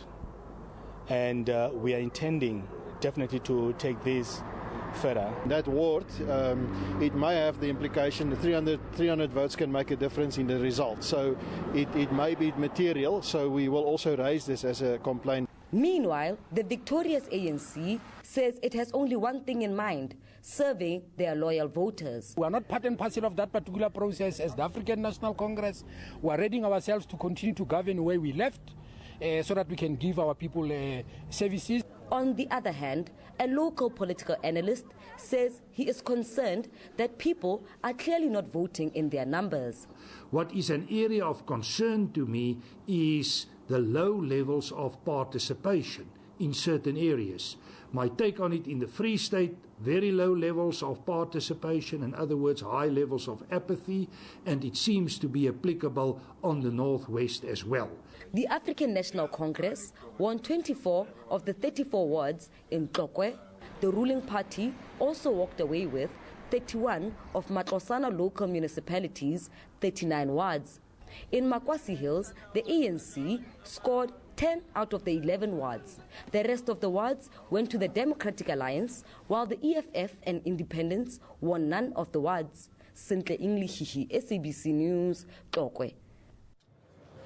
So that's Tlokwe and the Northwest in general. The observers saying that, look, elections there relatively peaceful, calm, even though there are few moments of stories, but by and large a fair result. And in the end, predictably, the African National Congress romping home with the overall sort of totals there, and a couple of areas that we've been watching like Tlokwe. Absolutely, but it's never nice seeing your votes being carried in a car like that, is it, and breaking down somewhere along the line. I mean, I was also seeing some photographs of different ballot boxes being lying, particularly out in the Nelson Mandela Bay Metro. But we'll talk all about that, and it's I think they said they're going to investigate it, and we'll speak to the IEC today to see the latest on all of those, because your ballots, those are sacred, and we need to look after that. We certainly do, and get answers where there seems to be something going on.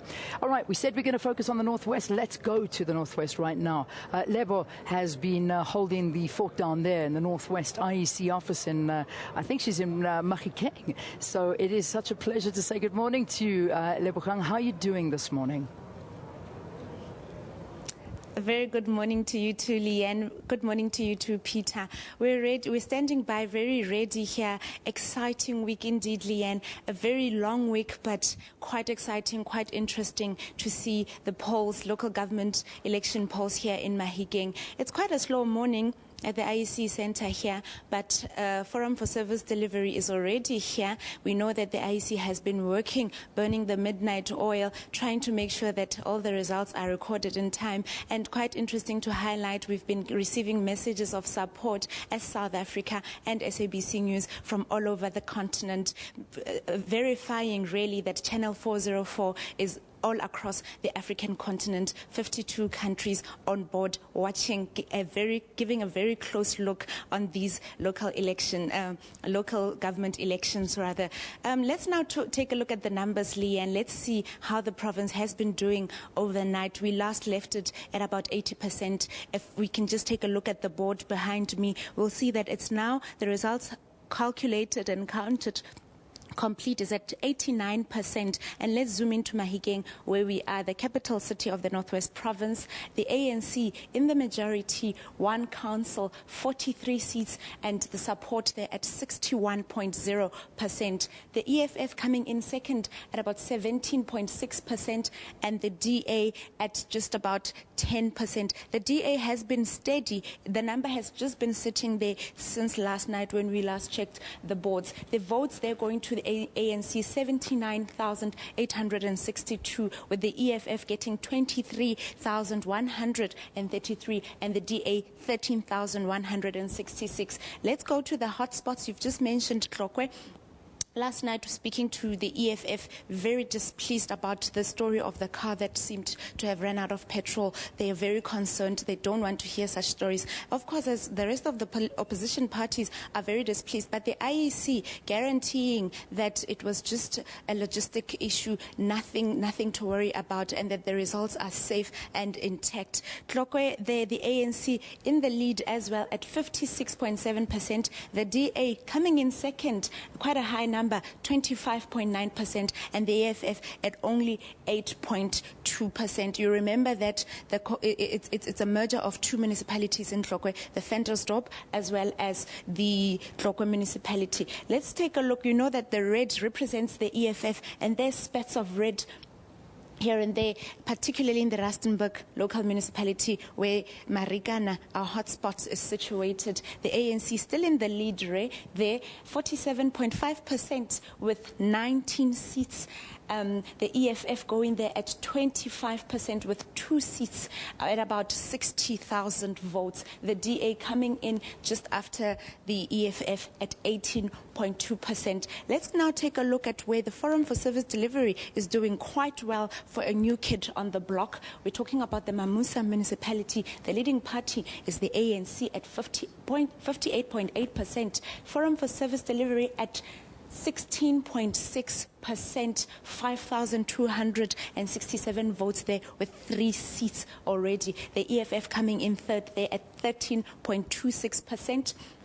2 seats and just under 4,500 votes calculated in that area. Let's take a look at the Khanyisa and the Pomfret area where a lot of people were vowing to boycott the elections. We see that the ANC is quite in the lead there at 73.7%, the DA following just very low at 7.4%, as well as the EFF at 7.4%. Another look at the rest of the municipality, the Ratlo, where a school was burned, 6 classes in a primary school was burned leading up to these elections. A community hall was also burned. We know that those 2 facilities were voting stations, but the IEC quickly sorted that out and made alternative measures. The voting went very well in that area. The Ratlo local municipality leading is the ANC at 69%, the EFF very low at 10%, and Forum for Service Delivery coming in, fighting very hard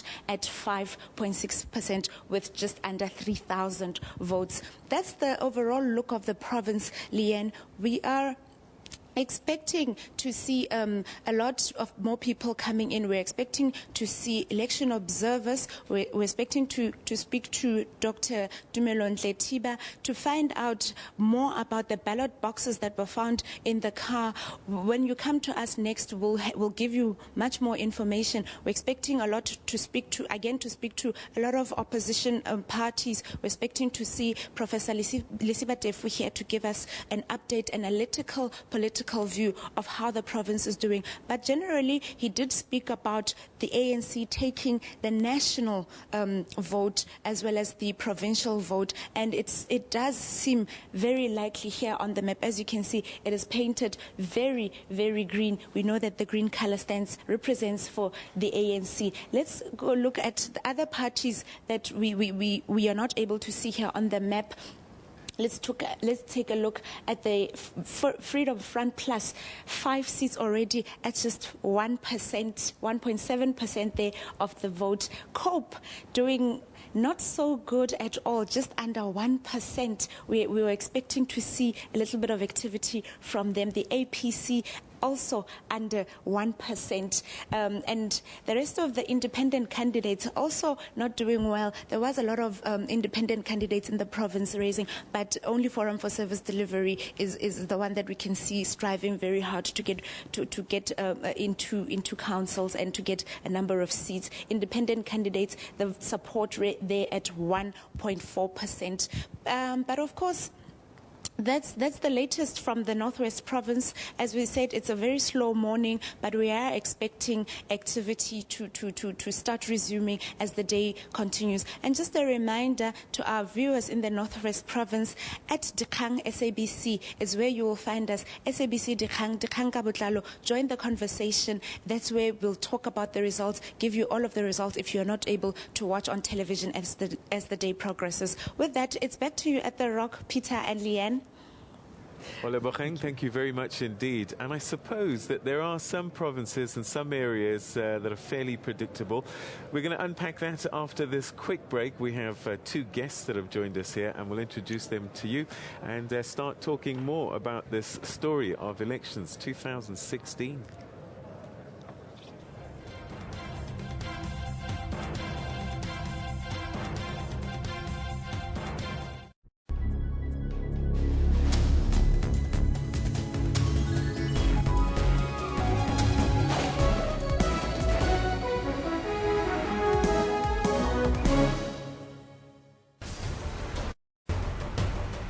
was the first democratic vote.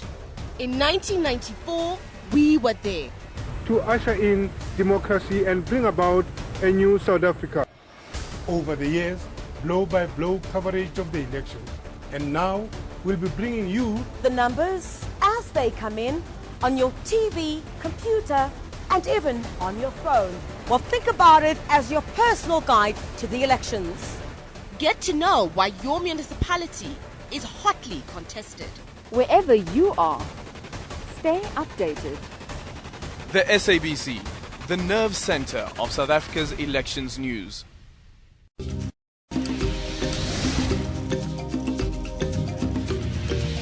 Well, they haven't. No, they haven't. Do you know why? Well, we didn't know. Firstly, we'll ask. I can tell you. Why? They say you're selling out. Why? Well, I guess that's a question you need to engage. Why would the African Union try and separate human rights and women's rights? Women's rights are indeed human rights. So we need to be asking ourselves, what kind of society are we? What kind of family structures do we have where fathers turn on their daughters? If a policeman, is seen to be accessing psychological services, couldn't that be seen as a sign of weakness? People are waiting for somebody to discover them. Absolutely. And that's not everybody's story, am I right? I mean, there's so many of us who can be the best and start, but you can't sit there and wait for somebody to say, I think what you're doing is great. Which is so different to his past. I really wish I could say thanks to him. And man, I'm the man. I make coffee and I'm proud of it. For your daily dose of current affairs, tune in to the SABC News Channel.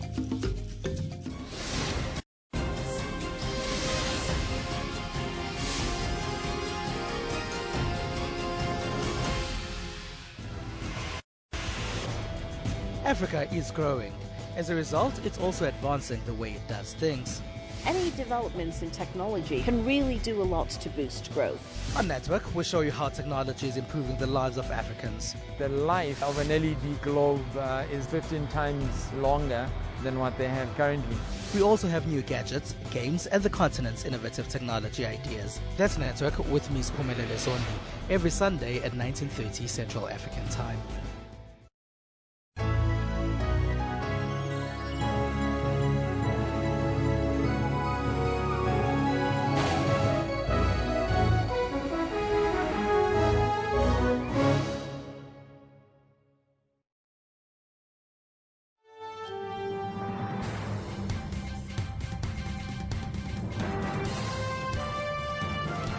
Top of the morning to you. I know that many of you are waking up and you went to bed last night thinking, can I sleep? It's all going to happen without me when I wake up in the morning. Well, let me tell you, things have been pretty slow overnight, and that's because largely we're now in kind of metro territory. Yeah. And these are huge numbers, Leanne. They really are. I mean, these are massive. I just want to give you a snapshot of some of the figures that we already have. So 91% of the votes have been declared after Wednesday's local government election. The ANC is maintaining its lead in 5 of the provinces. That's what we do know for sure. By late last night, the ruling party had garnered 54% of the vote nationally. As you can see, not much changing this morning. The DA in second position with 26%, followed by the EFF. That's sitting on nearly 8%. Now, the ANC, which is quite interesting, is actually down 8% from its national performance in 2011. And that's what we need to look at as the story here in these elections. The EFF, however, appear to be the kingmakers in most of the municipalities. So the DA and the EFF have been coming out very, very strongly and saying that they refuse to go into coalitions with the ANC in any of those metros where it is very, very close. Also, the last figure I want to give you is the turnout, because the turnout has been very key in these elections, and we've been watching to see how South Africans would be voting. Well, estimates are saying that 59% of the 26 million registered voters actually came out to vote on Wednesday. I thought it was lower. I thought it was about 57.9. I was also quite surprised by that. So they're projecting it was about 59%. So it's a good number, and I think it's up on the previous year as well. Yeah. So this just shows you the interest in these elections. I think that number will be interrogated, but what won't be interrogated is the ANC's national position.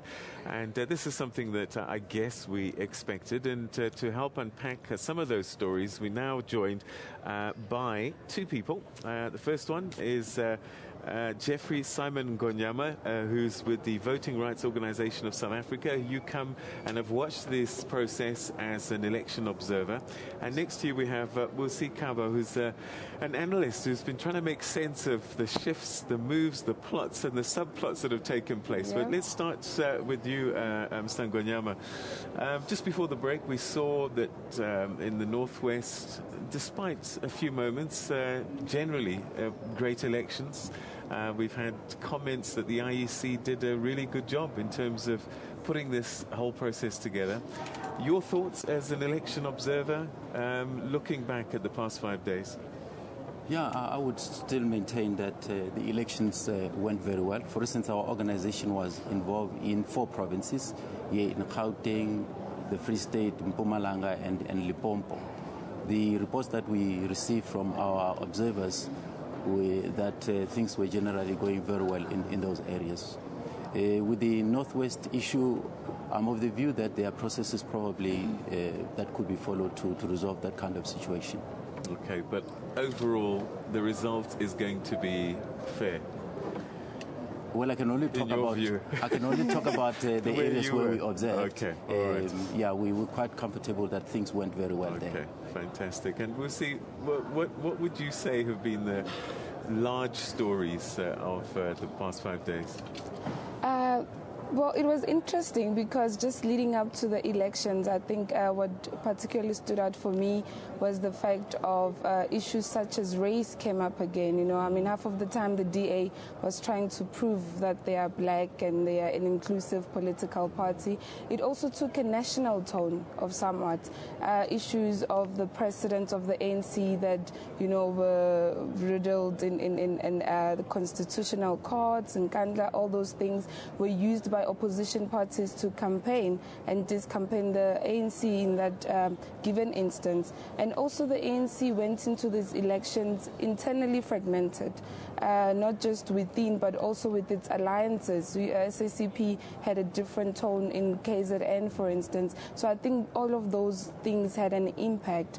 And again, voter turnout for me in the past 4 days, I think that with the voting on Wednesday is of particular concern. Already only about 77% of qualifying voters registered, which left out 23%. And then further on, it's about 59% of the turnout so far at 91%. So that is a concern, especially given the fact of places such as Vuwani, where it was intentional.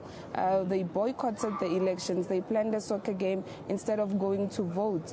So that was an issue. Is it a concern, though? I mean, let's look at those numbers properly, because, I mean, if you have to compare turnouts in elections around the world, I mean, I think South Africa does exceptionally well in how many people participate in the electoral process. And particularly when it comes to a municipal election, you usually find people, for some reason, downplay municipal elections, where at the end of the day, municipal elections are actually those elections that directly influence the day-to-day running of your lives. But maybe that message got through this time, that we're seeing 59% of the population out. I mean, when we put it in a bigger perspective, is it still worrying that South Africans perhaps didn't come out in larger numbers, or should we commend ourselves to say, wow, almost 60% turnout, not too bad?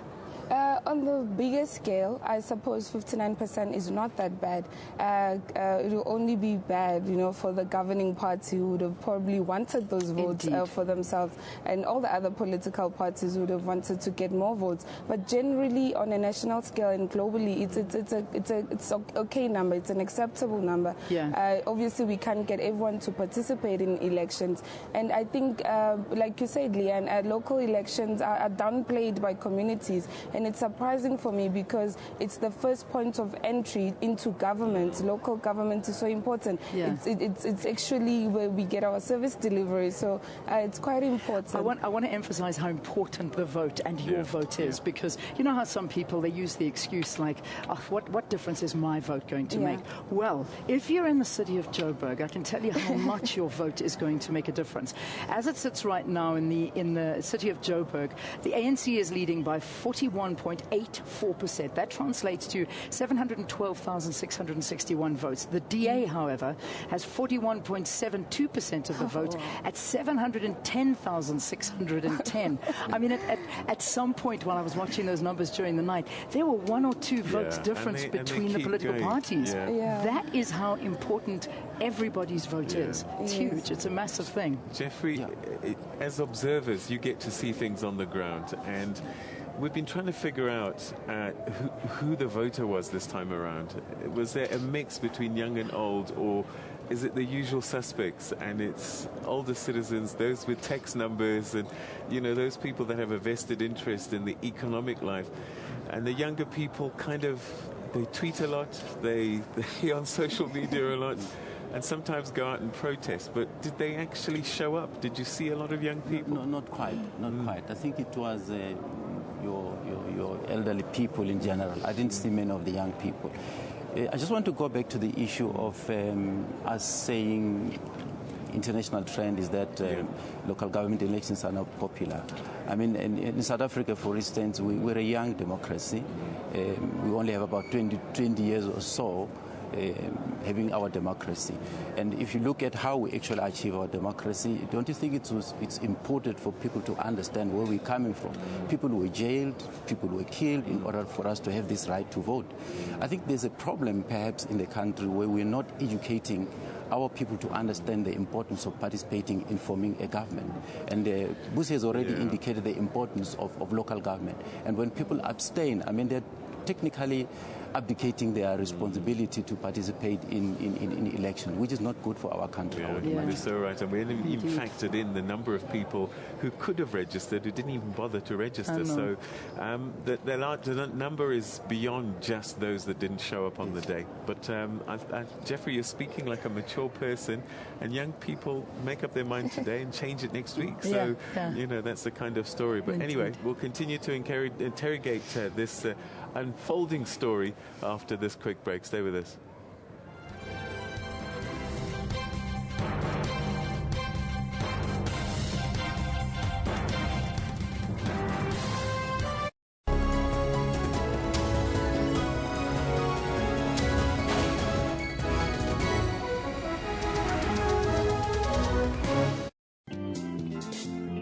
AIDS and poverty did not deter Mpumi's success. Being an orphan or coming from poverty or having seen what HIV and AIDS does to a person that you love takes nothing away from you. It means that you are part of a selective few who have had to face a very, very marginalized struggle. Abuse is a lonely journey that needs compassion.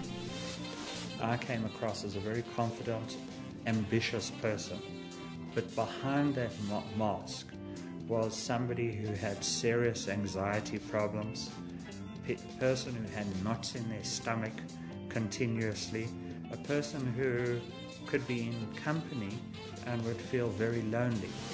Being away from his birth country did not stop his hunger to succeed. Boxing was the way out. Turning professional would give me an income. That was the solution to the problems I've had for so many years. For more inspiring stories, join Bupulong every Friday at 17:30. We've brought you the elections manifestos. We have taken you on the campaign trails, the rallies and the door-to-door campaigns, and we caught the tension on tape. And even the drama when internal battles spilled into the public eye. Our cameras kept on rolling. And now, we bring you the race for seats. A record number of 63,654 candidates want your vote. As the numbers trickle in, we'll give you live updates from across the country and from the hotspots. While the police keep a watchful eye, so will Africa. Wherever you are, stay updated. Wherever you are, stay updated. Wherever you are, stay updated. The SABC, the nerve center of South Africa's elections news.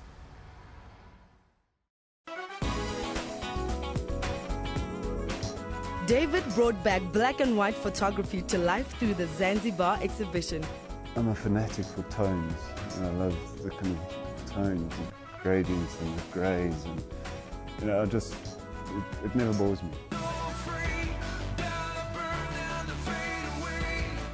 We're representing South Africa. I mean, we're flying the flag there, so it's a beautiful thing for us. The dance floor is always lit when DJ Black Coffee hits the decks. He was praised for his appearance at this year's Coachella Music Festival in California. And he recently bagged the International Achievement Award at the 2016 Summers.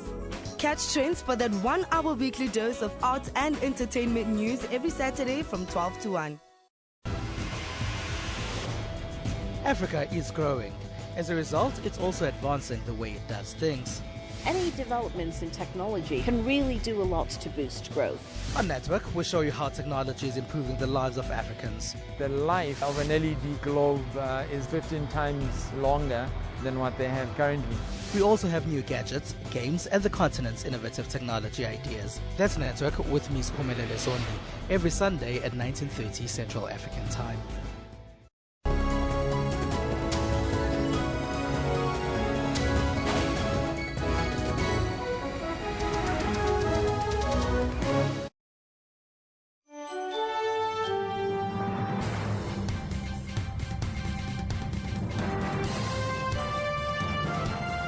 Everybody, broadcasting to you from the Rock on this Friday morning, bringing to an end an exceptionally busy week for everybody concerned with these local government elections. And now it's come to the time where we pretty much start wrapping everything up. 91% of the votes have already been counted, and there's just a few more to go. But let me tell you, those few more can make all of the difference in the world. And it's a heavy job to go. So let's talk to the IEC. Let's see how things have been going. Terry Tsalani, once again, our guest here on the program to discuss with us how things have been. I mean, how the team feeling? I can imagine exhaustion taking over right now. We are really exhausted, but we ran a smooth operation, and we are very happy about the outcome of this. Yeah. Seems like South Africans are happy too, except for in certain pockets. And I mean, I want to jump straight into it. I want to talk about what happened in Nelson Mandela Bay. Boxes, sealed boxes with ballot papers, marked ballot papers found. What's going on there? We are investigating the matter. However, the information that we have thus far is that those ballots had already been counted, but we'll be able to get proper information from our officials later today. But how does it get to a situation where, I mean, funnily enough, I don't know about you, Peter, but I mean, people were posting it on my Facebook page. It was on all over Twitter. It was all over the place. How do we get to a situation where you see boxes thrown on open fields? I mean, surely that is something that any official is trained. You treat these ballot boxes like gold. Absolutely. You know, this is a matter that we've been emphasizing to our officials, that they must understand that the ballot papers are the most precious commodity that we have as an organization, and that they must actually guard them with their lives until, as required in law, after 6 months, 6 months after the elections. And therefore, this is a breach on our side, but I'm comfortable that those ballot papers had already been counted, and we're comfortable with that particular process. I mean, the blame game has already started. Sorry, Peter. You know, when you look at the ANC is blaming the DA is blaming the ANC, the EFF is blaming the ANC, because this is the most hotly contested, or one of the most hotly contested metros. Possibility of a recount in Nelson Mandela Bay? Well, we'll never say no to anything. Anything is possible, but remember that the election results are announced at a voting station.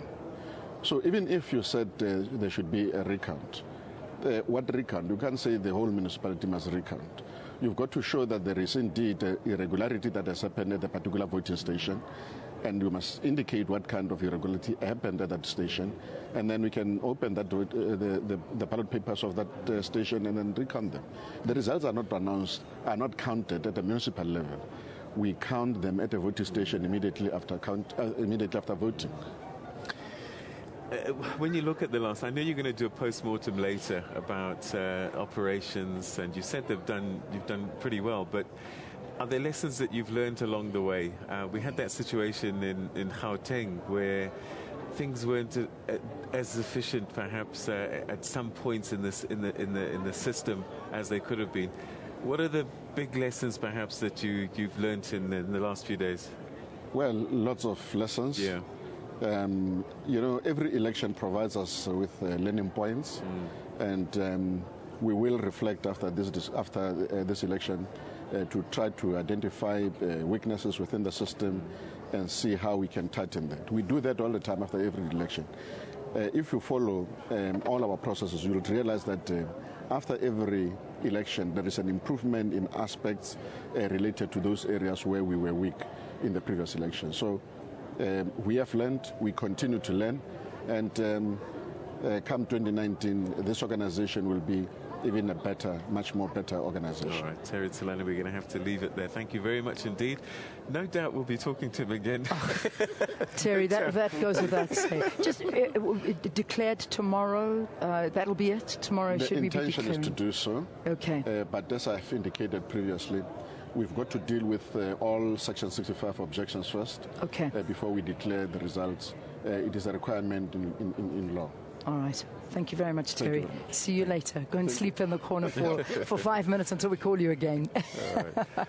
Okay, so that's the election results story that's still unfolding. And can you believe there are other stories in the world happening? Let's find out from Baleza what there might be.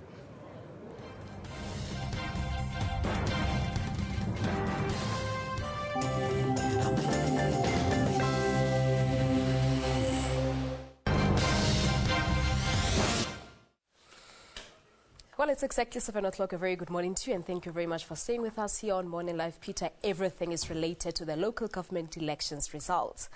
The Nelson Mandela Bay Metro could have a new administration today. The DA has claimed victory in the metro that has been an ANC stronghold since the fall of apartheid 22 years ago. With 98% of the votes counted, the DA leads the ANC by 46% or 41%, with Athol Trollip said to be the mayor. The ANC has lodged a complaint claiming irregularities. The UDM, which is trailing far behind at 1.93%, says the DA has approached it to form a coalition in Port Elizabeth. The EFF look like they will assume the role of kingmaker, having achieved 5% of the vote in the metro. The IEC is expected to give the final tally today, after which jostling for coalition will start. Vote counting at the IEC Centre in Pretoria ceased for the night, with around 60% of the tallies for both the Johannesburg and Tshwane metros recorded. Counting will resume around 11 o'clock this morning. The balance of the results will come through during the course of the day. Our projections are that by early evening, all results will be in the system. In terms of the metros, the 10% that is to be done will relate largely to the finalization of the capturing process in the metros. With 91% of the votes declared after Wednesday's local government elections, the ANC has maintained its lead in about 5 provinces. By late last night, the ruling party had garnered 54% of the vote nationally, while the DA was in second place with 26%, followed by the EFF with nearly 8%. In Pretoria, the DA is leading the ANC by a narrow margin, while the two parties are neck and neck in Johannesburg. The DA could emerge victorious in both metros in the event of a coalition with the EFF. Both the EFF and the DA have said they will not work with the ANC. And now in other news, employers in the petroleum industry have finally agreed to resume negotiations with striking union workers, SAPAU. This comes as the strike by 15,000 SAPAU members working at fuel refineries in Depot is now entering a second week. SAPAU is demanding a 9% wage increase, and the employers are offering 7%. The engine fuel depot at Langlaagte in Johannesburg is now a hive of activity. Private contractors have been roped in to move fuel to petrol stations all over Johannesburg and beyond. This while engines' own delivery trucks stand idly because drivers are on strike. The private trucks make their runs under armed escort provided by private security contractors. It's against this background that petroleum employers have not been in any rush to go back to the negotiating table. We were told that employers met on the 1st of August, on Monday. They had a meeting. In fact, I spoke to the deputy chief negotiator for the employers, and that was confirmed that they had a meeting. And it was said that the way forward will be decided at that particular meeting. We waited, nothing came. We therefore took a decision to initiate a meeting with the employers. We wrote a letter to them requesting that we should have a meeting. The union is not too optimistic about a deal being reached. Let's hope so. Let's hope so. We would have thought that employers feeling for their employees and their employees being one of their biggest assets, we would have thought that they should have been the people who initiated the meeting. But nevertheless, I mean, we feel that the strike is there, but we have to talk at some stage. Employers maintain that it's business as usual at refineries across the country, and that fuel is still being delivered to petrol stations. They maintain that incidents of pumps running dry at some garages around the country is only as a result of panic buying by motorists. Mbongini Muchwa, SABC News, Johannesburg. The state has argued that the Tulsi twins were arrested lawfully. The case continues today to allow the defense to prepare their final arguments. Last week, the defense told the Johannesburg Magistrate Court that the pair had been wrongfully detained. The pair faces charges of terrorism after allegedly supporting the international group ISIL. Brandon Lee and Tony Lee Tulsi were arrested 3 weeks ago after a confidant, Ronald Smith, turned state witness. He allegedly informed detectives that the identical twins had planned to join the Islamic State. They also allegedly planned to carry out a bomb attack in Johannesburg. State prosecutor Chris McAdam argued that, based on information collected, police had enough suspicion to warrant an arrest. The Executive Director of United Nations Women and former Deputy President Phumzile Mlambo-Ngcuka will carry the Olympic torch in Rio de Janeiro today. The opening ceremony takes place tonight, marking the start of 17 days of sport. Mlambo-Ngcuka is in Brazil to promote the UN's One Win Leads to another program aimed at inspiring more young girls to get involved in sport and leadership. UN Women has a great partnership with the International Olympics Committee to promote sports amongst girls, because at puberty, girls stop playing sports at an alarming rate, 6 times more than boys. So the program which we are starting here in Rio is to encourage the girls to keep on playing, because many of those who are likely to become champions actually lose out because they drop out so early. So we encourage them to play, but also in the process we teach them about leadership and self-awareness. We teach them about reproductive rights and reproductive health. We teach them about financial management and financial literacy, so that if they become successful sports person, they can call for equal wage. We also teach them about ending violence against women, so that they can look after themselves and support other girls. And it really changes the girl's behavior, how she views herself, and of course it also encourages them to stay with sports.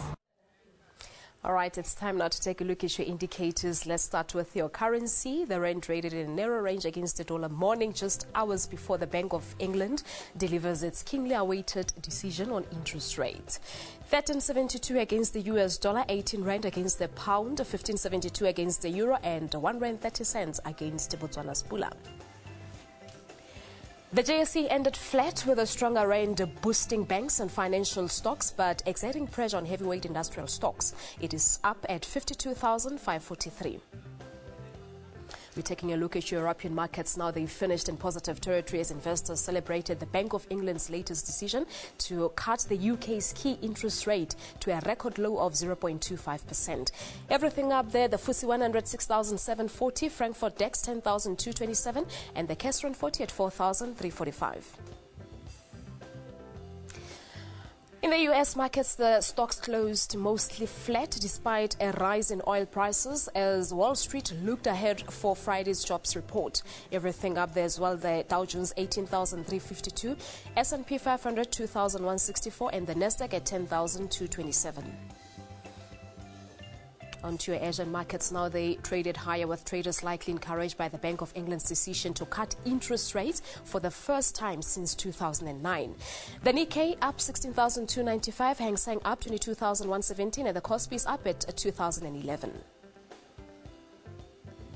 And finally, we're taking a look at your commodities. The price of gold is at $1,360 an ounce. Platinum, $1,159 an ounce. And the price of Brent crude oil is at $44.18 a barrel.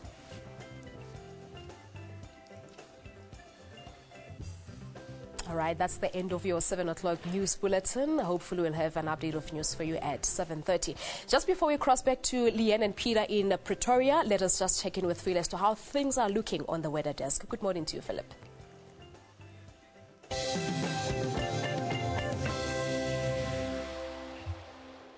Yeah, thank you very much, Palesa. Well, things are looking beautiful all the way throughout the central and eastern parts of the country here. We're expecting clear conditions all the way throughout the entire area there. Wind speeds fairly low to moderate, between 20 and 25 kilometers per hour in the interior. A little bit gusty in some areas, especially around the built-up areas there. But what we are seeing is a very, very chilly morning for the most part in the interior there.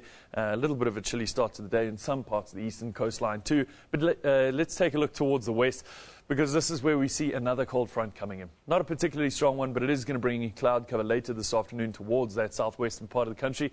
And it's also going to bring in rainfall as we move into tomorrow, which we'll take a look at in just a second. For now, though, let's see what's going on in terms of your temperatures. Cape Town's at about 18 degrees for today. A 23-degree high forecast for PE, as well as Durban, means warm day along the eastern coastline to a mild one, and 20-degree maximums forecast for Johannesburg. Into tomorrow, as we said, isolated showers forecast for that southern coastline as a result of that lower pressure system, which is bringing in the cold front. Wind speeds not particularly high, but just rising slightly to about 30 kilometers per hour off the coast of East London. And moving towards the eastern regions of the country, seeing warm conditions in the Limpopo as well as parts of the Mpumalanga areas there.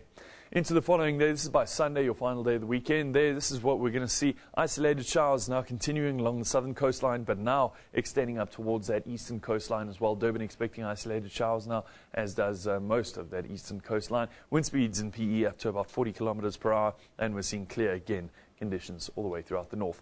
This is where we're going to leave the weather for now. Back to the main stories, all about the elections for today.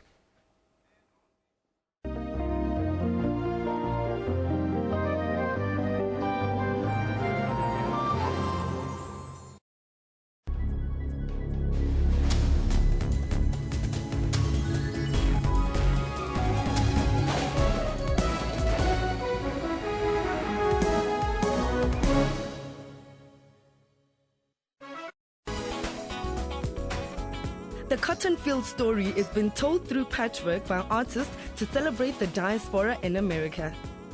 Vitally important in telling the stories of what is happening in the refugee crisis, migration, with questions of immigration, and I believe I, as an artist, have a moral obligation to tell these stories. It's through paper, brush, and paint that the different faces of women are reflected by this prolific painter. Women face a lot of challenges, discrimination, sexism, and a lot of other negative. In my paintings, I try to send a different message. Place of the G-Men and Father Huddleston's mission. Place of Balanski's and the Odeon cinema, and let's never... Join Refilwe for that 1 hour weekly dose of arts and entertainment news every Saturday at 12. Since the first democratic vote in 1994, we were there. To usher in democracy and bring about a new South Africa. Over the years, blow-by-blow coverage of the elections. And now, we'll be bringing you the numbers as they come in on your TV, computer, and even on your phone. Well, think about it as your personal guide to the elections. Get to know why your municipality is hotly contested. Wherever you are, stay updated. The SABC, the nerve center of South Africa's elections news.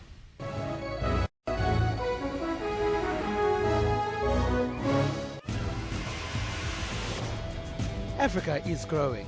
As a result, it's also advancing the way it does things. Any developments in technology can really do a lot to boost growth. On Network, we'll show you how technology is improving the lives of Africans. The life of an LED globe is 15 times longer than what they have currently. We also have new gadgets, games, and the continent's innovative technology ideas. That's Network with Municipal every Sunday at 19:30 Central African Time.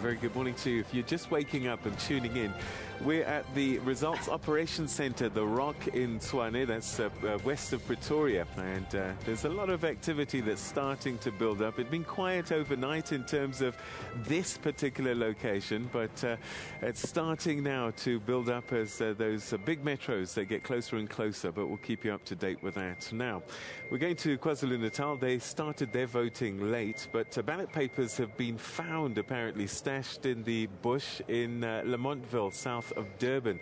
The ballots were votes for independent candidates, and Tamindlovu was taking a look at the story.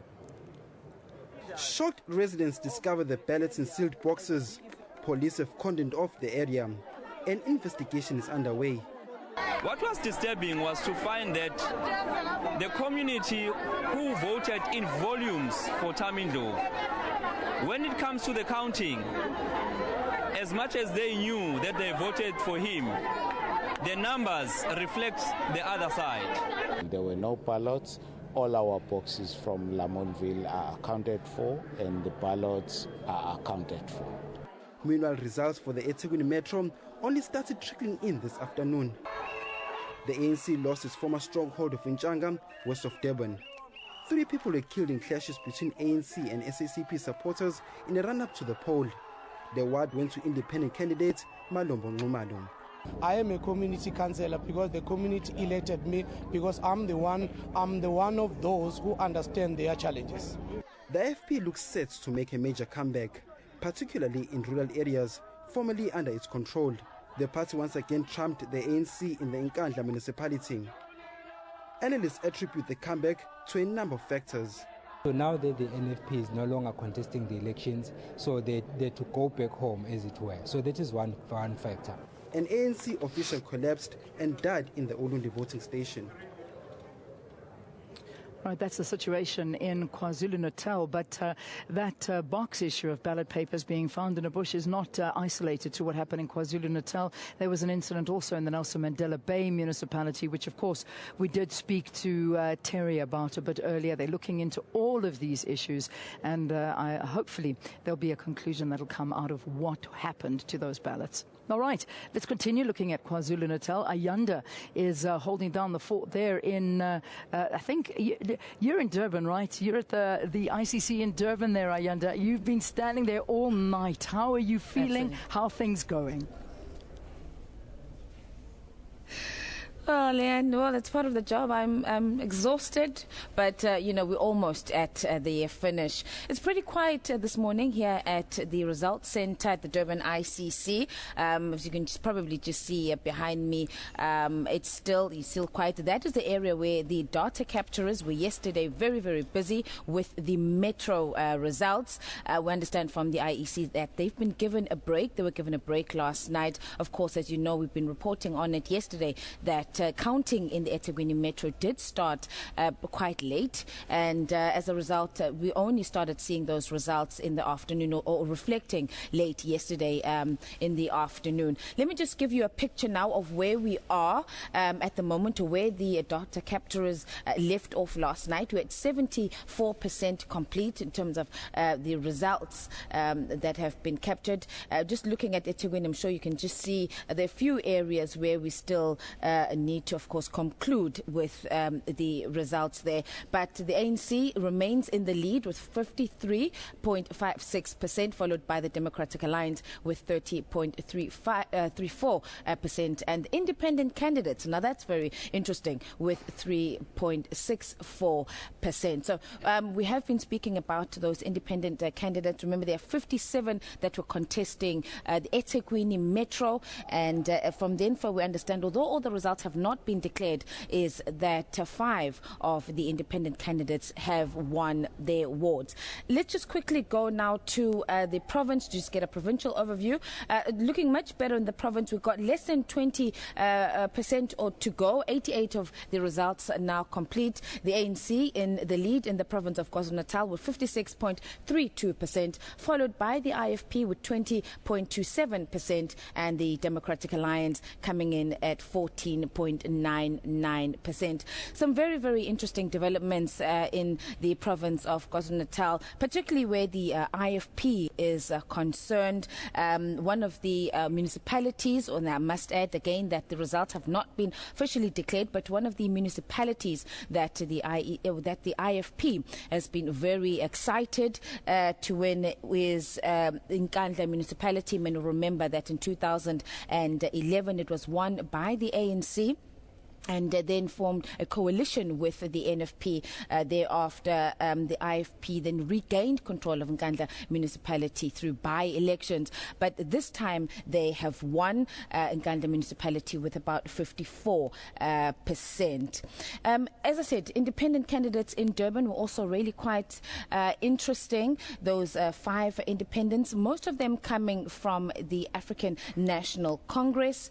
And we did speak to, of course, you heard in that clip earlier on, one of the independent candidates there from, I think it was Ward 4 here in eThekwini, Petros Malombo, quite excited. And he was saying that he was chosen by the community and he will be there to work and represent the community. Other interesting developments is the Democratic Alliance. They've done quite well in the province, managing to get for the first time a ward in Edumbe. You'll remember that Edumbe was in the far north of KwaZulu-Natal firstly, but it was also one of the municipalities that was run by the NFP.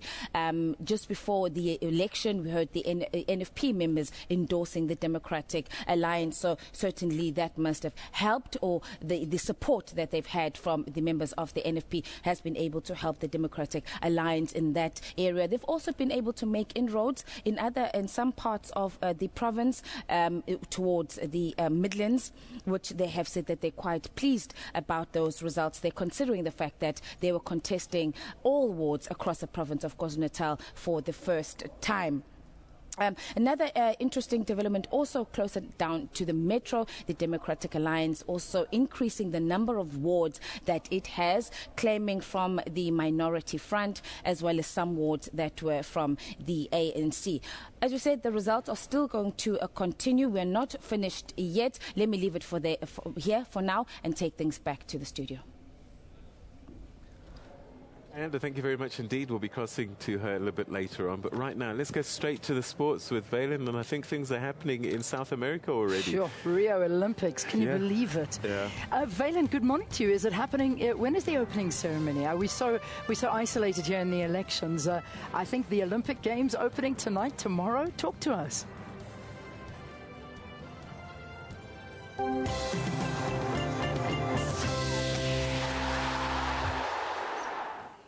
Well, thank you very much, Leanne. Thank you very much, Peter. You asked about the opening ceremony. It is tonight. It's 8 o'clock local time in Rio. But due to the time difference here in South Africa, we'll be seeing that opening ceremony live at 1 a.m. Well, tomorrow morning. Midnight. Some still consider it later on tonight. So the opening ceremony is upon us. But we've already had some Olympic action. A very good morning to you. Let's tell you a little bit about what's been happening because, of course, football has been taking the focus over the last 2 days. South African under-23 captain Keegan Dolly has commended his teammates for a solid performance against hosts Brazil in last night's men's Olympic football competition. With only 10 men on the field in the last 30 minutes after Motiba Mvala was sent off, South Africa was able to hold the hosts to a goalless draw. A chance for South Africa here on the counter. on the counter, indeed.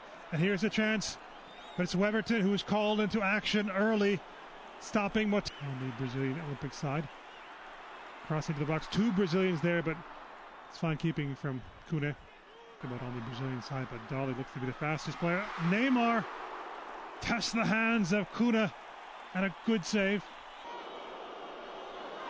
Dolly to take, and he was there first.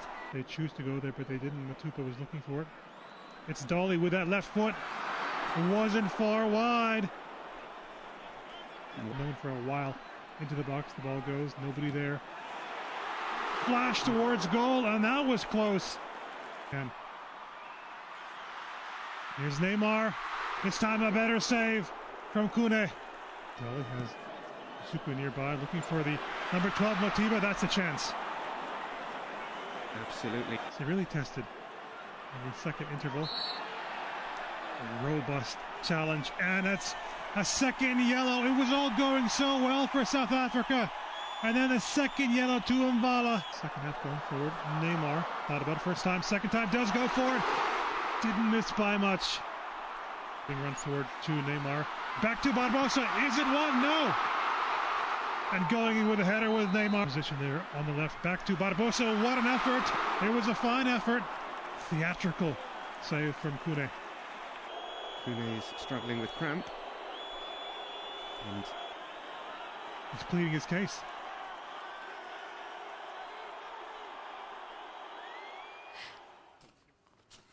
Captain Keegan Dolly quickly getting Itumeleng back up onto his feet. Let's take a look at what else happened yesterday. It was the first round of fixtures when it comes to the men's Olympic football tournament. There were 5 goals scored in the first half between Nigeria and Japan.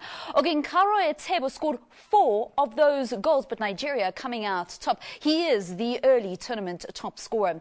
Meanwhile, the other goal thriller saw the Korea Republic have a magic spell of 20 minutes where they scored 7 of their 8 goals in the second half. Some of the other results: Germany came back twice against Mexico for that 2-2 draw, and then Portugal beating Argentina, a massive result there, 2-0. What else is happening in South Africa's group? South Africa are in Group A, and actually as we speak it's all even Stevens following that goalless draw also in the other match featuring Iraq. When will the men next be in competition? Well, they'll be in competition again on Sunday, and South Africa are up against Denmark then. Let's move on to rugby news now. Springbok 8th man Warren Whiteley has been declared fit to lead the Lions in the Super Rugby final against the Hurricanes in Wellington, New Zealand tomorrow. Whiteley watched from the sidelines this past weekend as his teammates beat the Highlanders 42-30 in their semi-final in Johannesburg. He suffered from a calf injury but will be ready to play in his team's first ever Super Rugby final.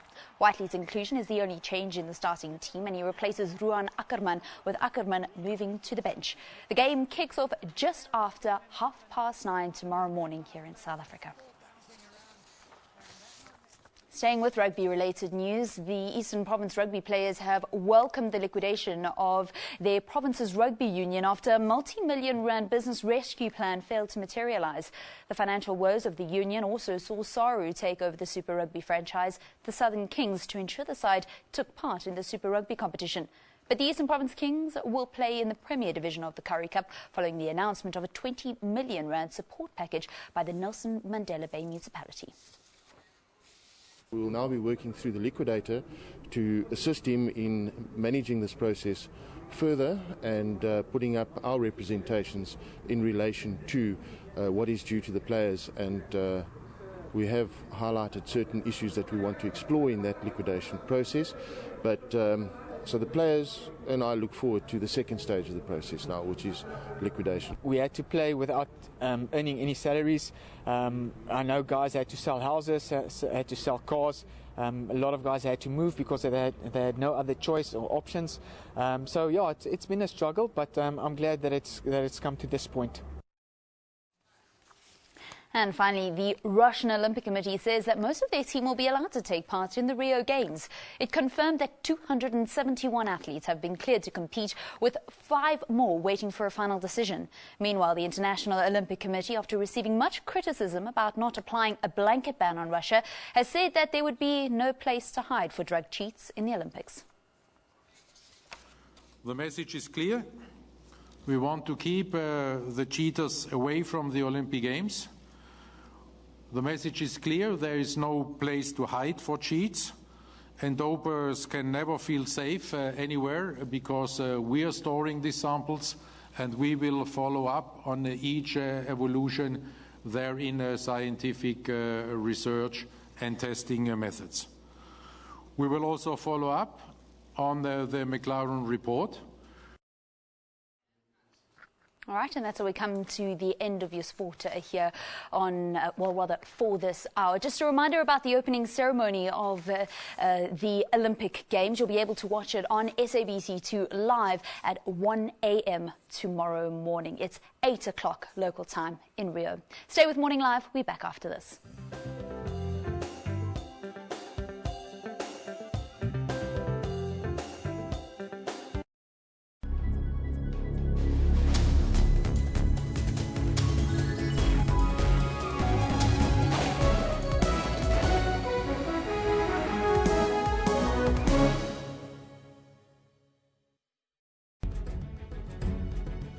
What's wrong with Triple M? What is illegal here? Who is being defrauded here, Trevor?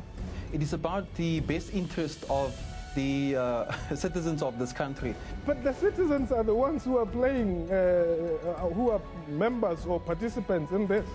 If you put in 15,000 rand, after 12 months you get 1.2 million rands. I mean, who wouldn't go for this? Watch Question Time with me, Mposedu, Monday to Thursday at 5:30 p.m. on the SABC News Channel. News Today provide news updates giving a wealth of knowledge. Breaking stories and crossing live for you. We follow business developments intensely. Experts and analysts tackle all challenging issues for you. We cover stories locally and abroad to keep you informed. We cover all sporting codes just for you. We are sure to give you weather to be ready for the day. Stay tuned to News Today at 3 p.m. from Monday to Friday on SABC News.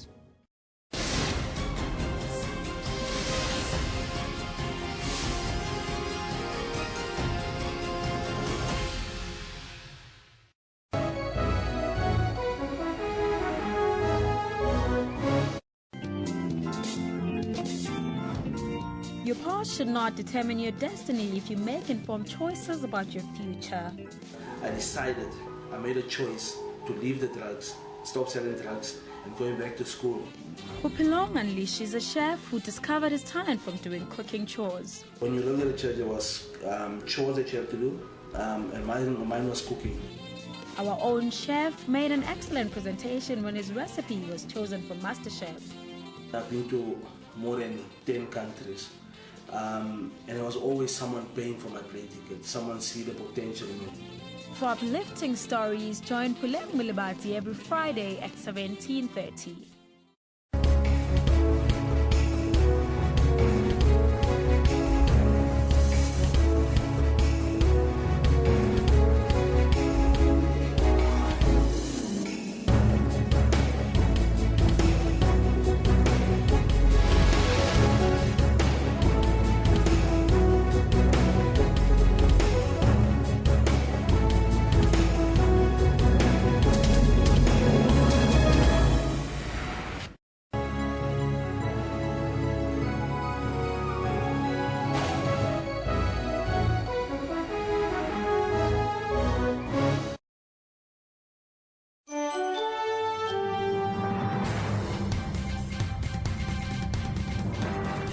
Very good morning. My name is Peter Ndoro. You're watching Morning Live. It's day 5 of our rolling SABC rolling local elections coverage for you. 2016. South Africans have voted, and now we're counting the results and tallying up and finding out what your voice has been saying. Now, social media is abuzz this morning, and the person who's trending at #1 today at this moment is Jackson Mthembu, and we wonder why. Well, let's go to the floor, because Leanne is there, and she'll be able to tell us maybe why Jackson Mthembu is the #1 trend on Twitter.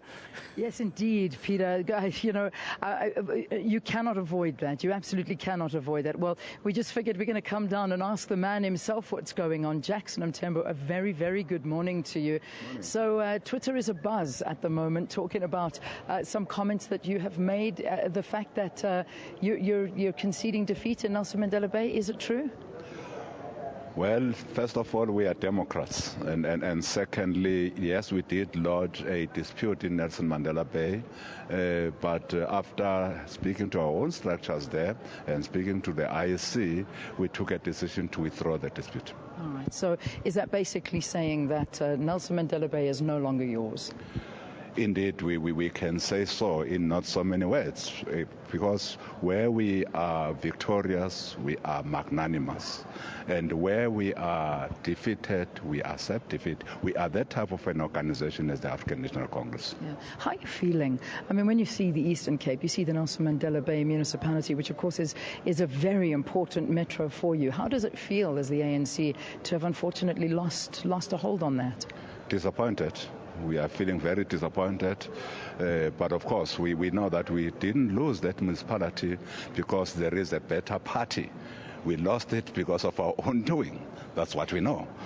But of course, then you'll also know that the majority of people of South Africa have also given us, as the African National Congress, their support. We are standing at over 50% as we speak now. In the entire country, we're at 54%. We will be running many municipalities, many councils. Also, there are metros that are still coming, I can assure you. At eThekwini, we'll have a runaway victory. Buffalo City will have a runaway victory. And also, Mangaung will have a runaway victory. Come Johannesburg, we are confident of a victory. Come Tshwane, we are confident of a victory. Come Ekurhuleni, we are also confident of a victory. So whilst indeed we might have lost Nelson Mandela, but in the overall picture, people of South Africa still give the ANC their undivided support. Yeah. I mean, what lessons in general have you learned? Because I think the big thing about these elections right now is not necessarily, I mean, you look at the map and it is a bigger picture, but obviously it's when you dig down and deeper into it that you understand that some of your former supporters are not happy with things within the ANC.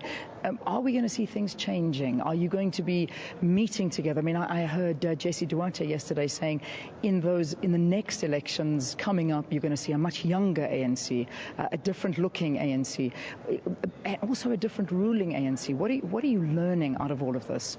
We have been in this, as you will know, Leanne, for over 22 years now. And with every election, the ANC is a learning organization. With every election, we also renew ourselves. Indeed, there are many lessons that we'll take from this election. We'll be digging very deep into each VD, into each council, into each metro. What are these things that we need to do differently? And we can't then do those analytics standing here. We need, after we are done with these elections, sit down as the ANC, sit down with our structures and say, in VD1, in VD2, in all the VDs in South Africa, what could we have done differently? What were the issues that our people were not happy about with ourselves, and how do we then improve on those issues? This is what we're going to do. But you'll also know that in these elections, in some part of the country, for instance, in the Eastern Cape, and also in some parts of KZN, and some parts of the Free State, the weather was not necessarily on our side, on the side of everybody, by the way. But what are other issues apart from weather that might have militated against an ANC support in many areas? So this is what we are going to do as the African National Congress as a matter of course. All right. Jackson Mthembu, thank you for talking to us. Good luck for the rest of the day. I know it's still a long day ahead of you and a long 2 days, but thanks for being our guest here. Thank you very much. And again, thank you very much to South Africa for putting your trust in our glorious movement. Fantastic. Thank you very, very much. All right. So there you heard it. That's the story that's coming out. I think the big story that's coming out this morning so far about the Nelson Mandela Bay. The ANC, as they say, that's the way it's working. They've withdrawn any investigation into those ballot boxes and has now conceded defeat. Tammy Dixon, I think this is news to you. You're actually at the Eastern Cape headquarters for the IEC. I wonder how Danny Jordani's feeling this morning. I'm sure he's going to pay you all a visit there this morning. You're in East London. Talk to us. The Eastern Cape, Nelson Mandela Bay in different hands. It's over to you. Yeah. Wow. Thank you very much, Leanne. Good morning from East London. Well, wow. This changes the game now altogether. We woke up to what has been a very, very difficult night. Still no final result declared for the province.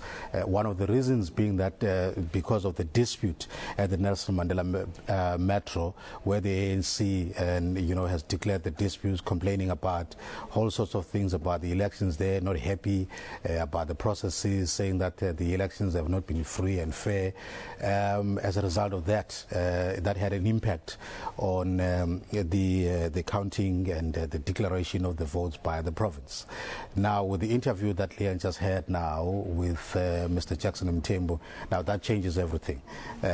Basically, that the ANC is now accepting defeat. Now, the Nelson Mandela Metro is now gone.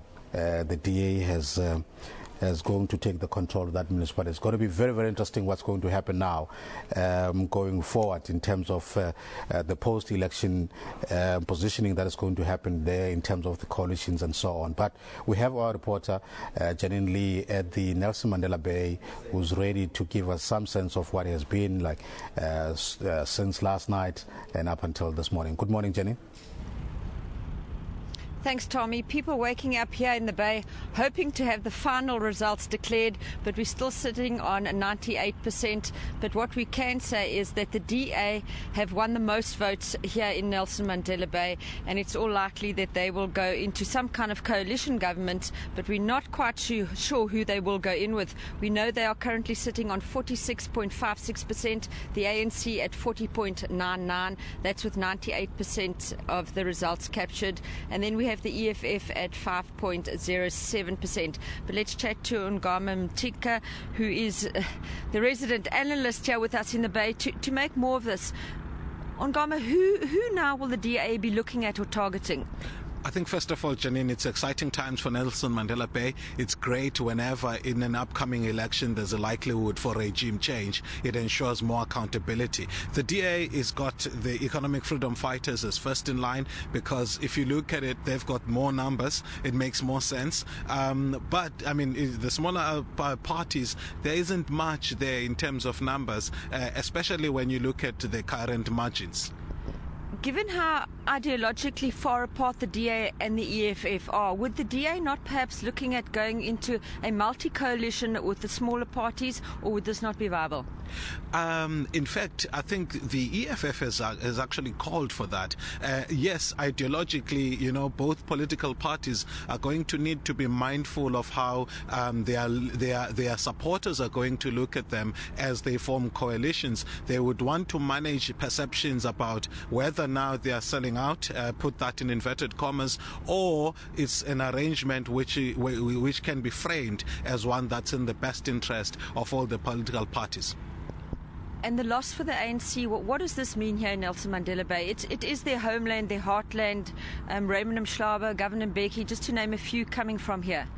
It is a homeland, Janine, and I think that's the reason why the outcomes of these elections are very important. If you look at the rest of the province, you will find that heartland, footprint of the ANC still remains relatively intact. But if the ANC does not look across the board, they have lost support. I mean, that's about 8% nationally. And if you look at Nelson Mandela Bay, actually it's between 8 to 10% that they have lost support, 10% as things stand. Now, it is it probably a referendum is one of on national politics, but also I think people are beginning to vote on the basis of issues and performance as opposed to predispositions and sentiments. And the quicker the ANC realizes that learns that lesson, the better, because it helps them to now become a post-apartheid political party, not a political party relying on its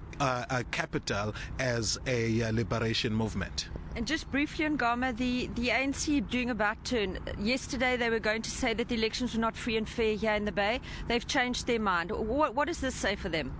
Janine, I must say it's commendable for the ANC to change their mind. I was very concerned when they raised some some faults with the IEC process here.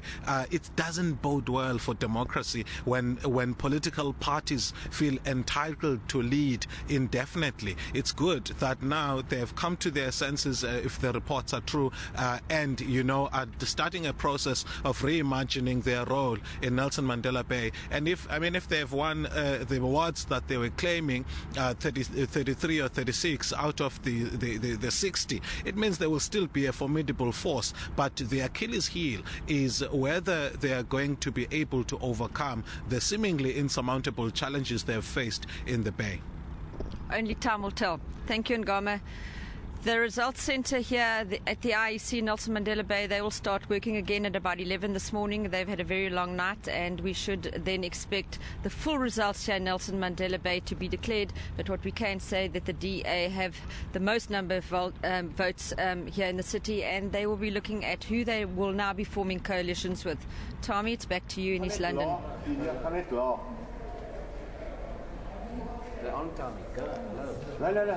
Well, thank you very much, Janine. Wow, this is definitely going to be the biggest story of these elections, certainly in the Eastern Cape and in the Nelson Mandela Metro, that the ANC has lost that metro. It is now going to be in the hands of the Democratic Alliance. Obviously, it will have to work with other political parties to actually get that control. It's a very shocking developments this morning. But let's turn now our attention to other results in the province, especially in the areas up the province where the ANC has done quite well in the municipalities such as King Sabata Dalingebo, in the Mthatha area there. And we've got our reporter Jade Lipolse, who has actually compiled this report for us. It is in the small town of Komga. IEC officials in this town were the first to submit district results, drawing national attention. It was of interest, indeed, that we had made headlines yesterday, and we were receiving calls left and right, people asking, inquiring. But the manner it was reported, it was also kind of confusing, because it was just a voting district in a farm area for about 22 votes that were casted, and 10 being DA, 7 being ANC, and then in terms of percentages, 45.5% and so on.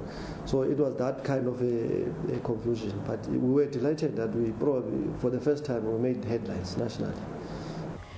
Agriculture is the economic drive of this municipality, and it has a huge unemployment challenge. Residents say elections went well and are hoping for better services. Yesterday went very well. There were no problems. The only problem was the cold weather, but that's from God. We can't complain about it.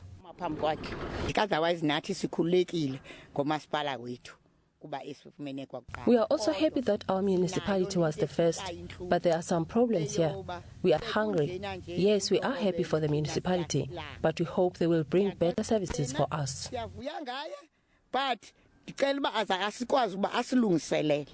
The municipality has been retained by the ANC, although the DA has made some inroads. Olutumatsipane, SABC News in Komga. Well, thank you very much. That's all we had time for this morning. As a quick roundup of what has happened in the province since last night, with the results coming through. And now we're going to take a short commercial break.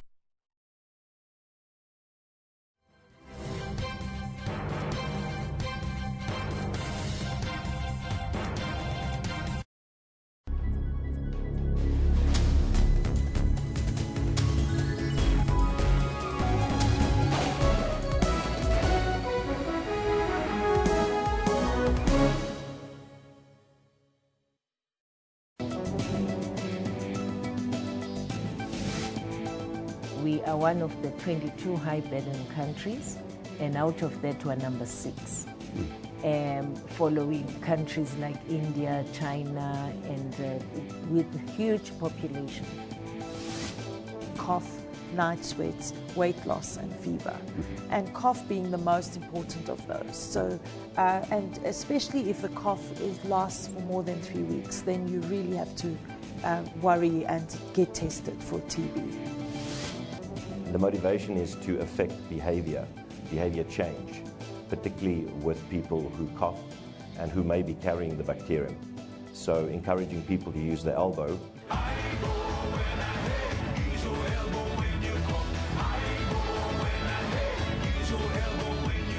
For more on health, join your host Dr. Selo Motaung every Saturday from 9 to 10 a.m.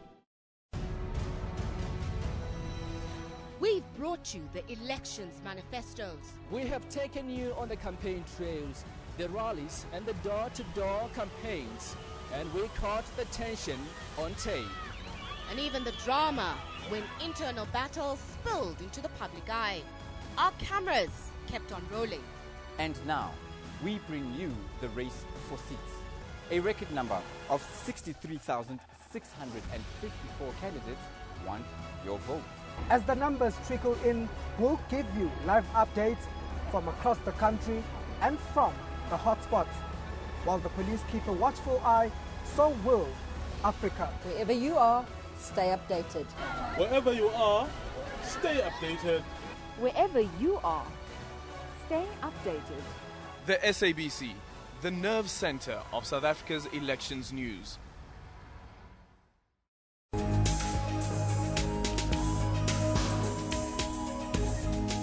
Now this is Trends, of course, your one-stop serving of all that's juicy and trending in the world of entertainment and showbiz. My name, of course, is Refiel Wemwilo. I'm Dr. Selo Motaung, and this is Health Talk. A very good morning and welcome to Media Monitor. I'm your host, Alicia Jolly. My name is Dumile Matters.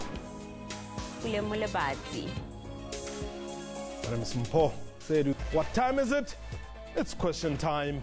For your daily dose of current affairs, tune in to the SABC News Channel.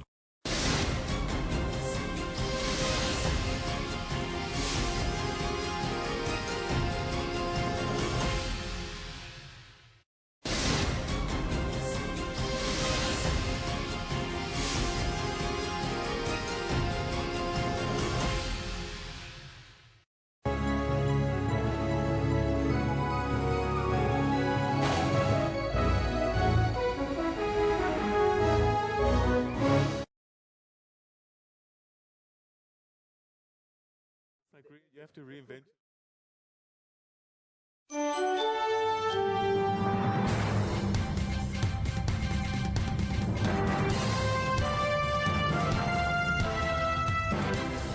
A very good morning to you. We are in Tshwane, Pretoria West, and this is where you'll find the Results Operations Centre, the ROC, as we give you continuing rolling coverage of the local elections 2016, and we're at the results stage now. Yeah. A lot of the country has been counted. I think we're well over 91%, but all eyes now are on the big metros, and it seems like we've got a story for one of them already. We do. We have a very big story which we'll tell you about, but I just want to quickly tell you before we dig deeper. I mean, you'll see that the voting and the counting, I beg your pardon, is slowing down quite substantially, Peter. I mean, ever since we've arrived, it's been sitting at 91%. And I asked the question, why? Why are we not seeing anything moving at the moment? They said a lot of the people that are counting have gone to rest. Right. And you'll see that it'll pick up again very fast a little bit later. And then probably by midday, you'll see that those votes start being finalized. So that's just, if you're questioning why everything's still sitting at 91% and we haven't seen movement this morning,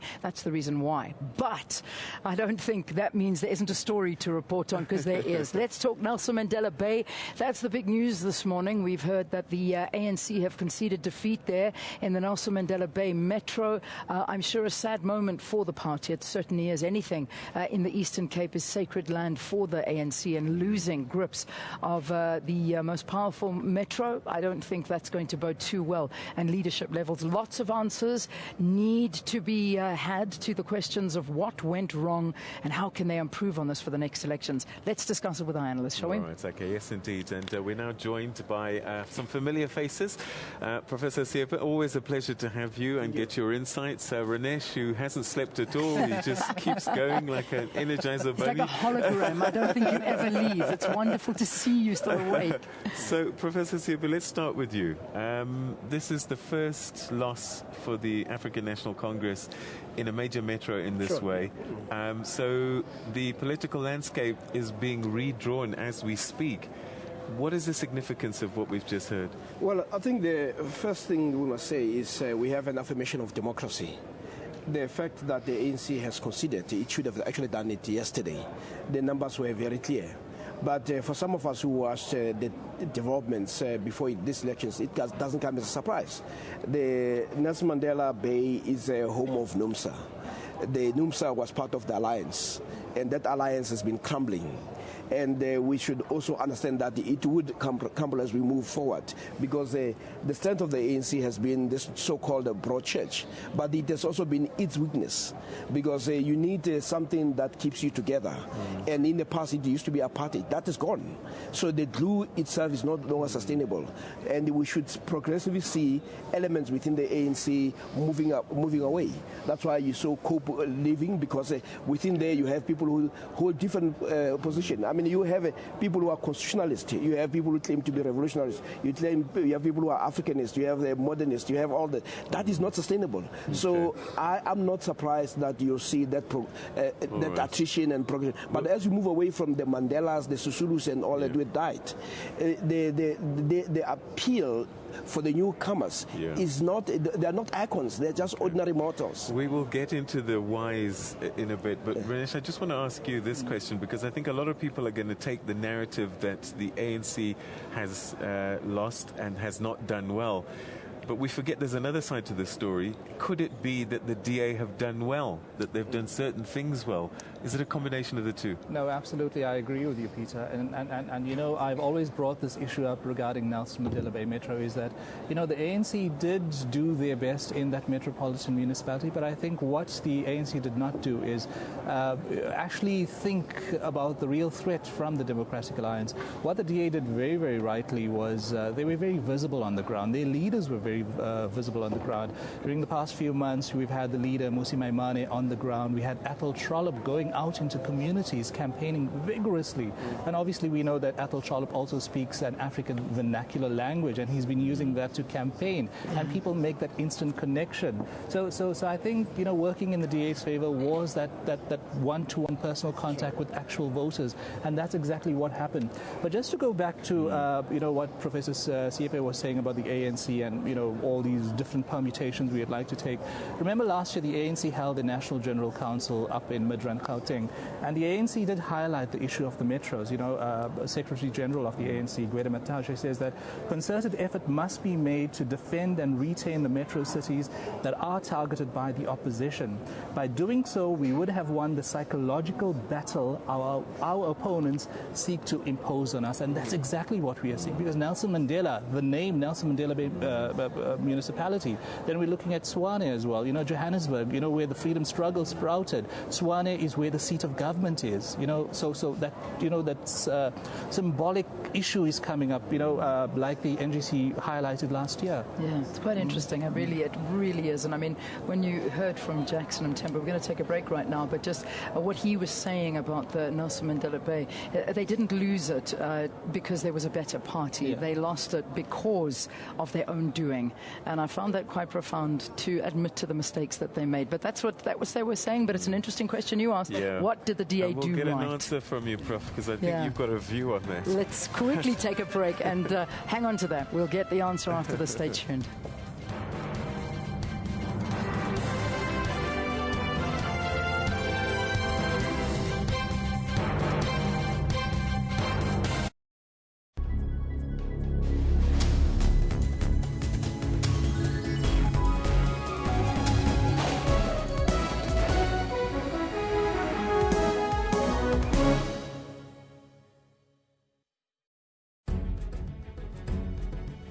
What's wrong with Triple M? What is illegal here? Who is being defrauded here, Trevor?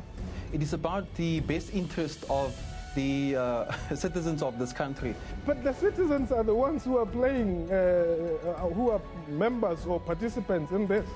If you put in 15,000 rand, after 12 months you get 1.2 million rands. I mean, who wouldn't go for this? Watch Question Time with me, Mpumalanga, Monday to Thursday at 5:30 p.m. on the SABC News Channel.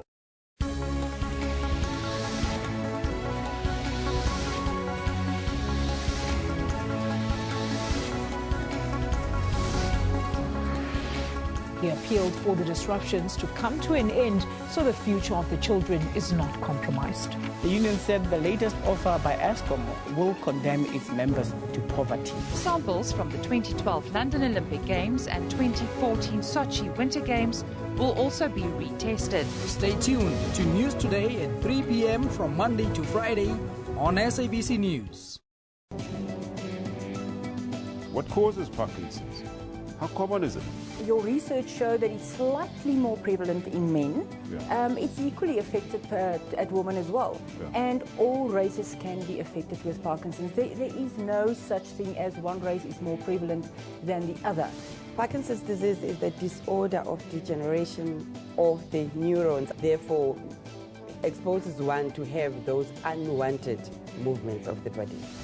I lead my normal life. I wake up in the morning, I do some exercises here and there. It's just a movement disorder. It's going to affect how he lives his life. And I think as a family, it's just helped us get a little bit closer and surround him. Catch Health Talk every Saturday from 9 to 10 with Dr. Silo Mutawo. What's wrong with Triple M? What is illegal here? Who is being defrauded here, Trevor? It is about the best interest of the citizens of this country. But the citizens are the ones who are playing, who are members or participants in this. If you put in 15,000 rand, after 12 months you get 1.2 million rands. I mean, who wouldn't go for this? Watch Question Time with me, Mpumalanga, Monday to Thursday at 5:30 p.m. on the SABC News Channel.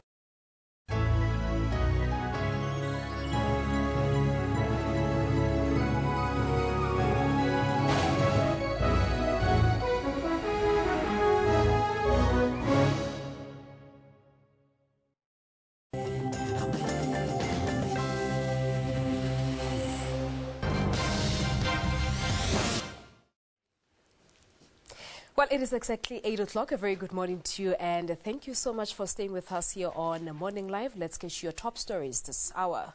The Nelson Mandela Bay Metro could have a new administration today. The DA has claimed victory in the metro that has been an ANC stronghold since the fall of apartheid 22 years ago. With 98% of votes counted, the DA leads the ANC by 46% or 41%, with Athol Trollip set to be the mayor.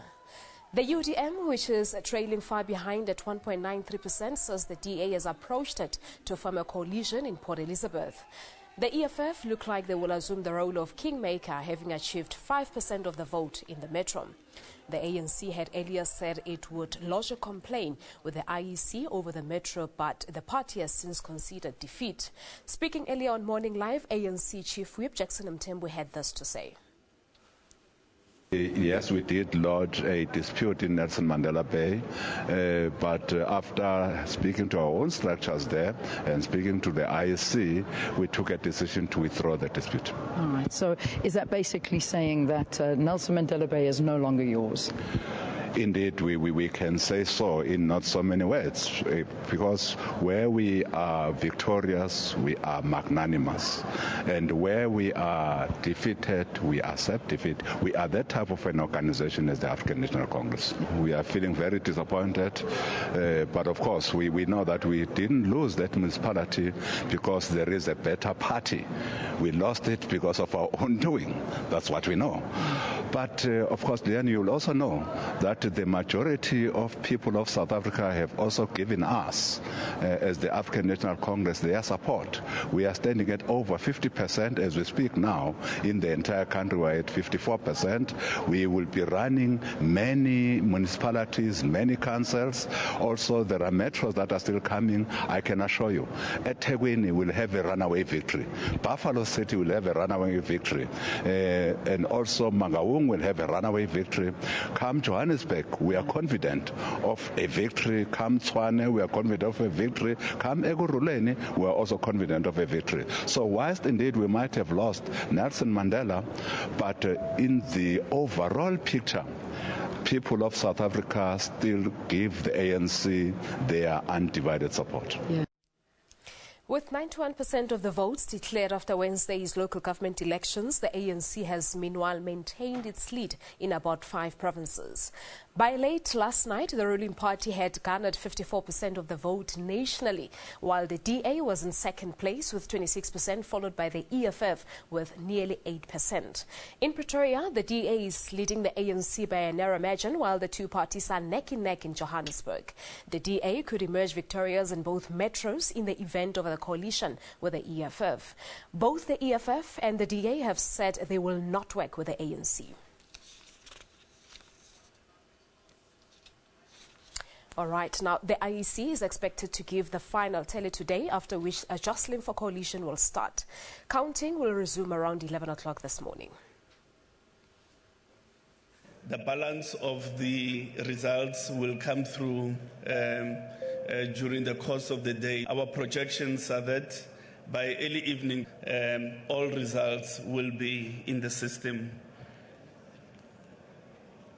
In terms of the metros, the 10% that is to be done will relate largely to the finalization of the capturing process in the metros.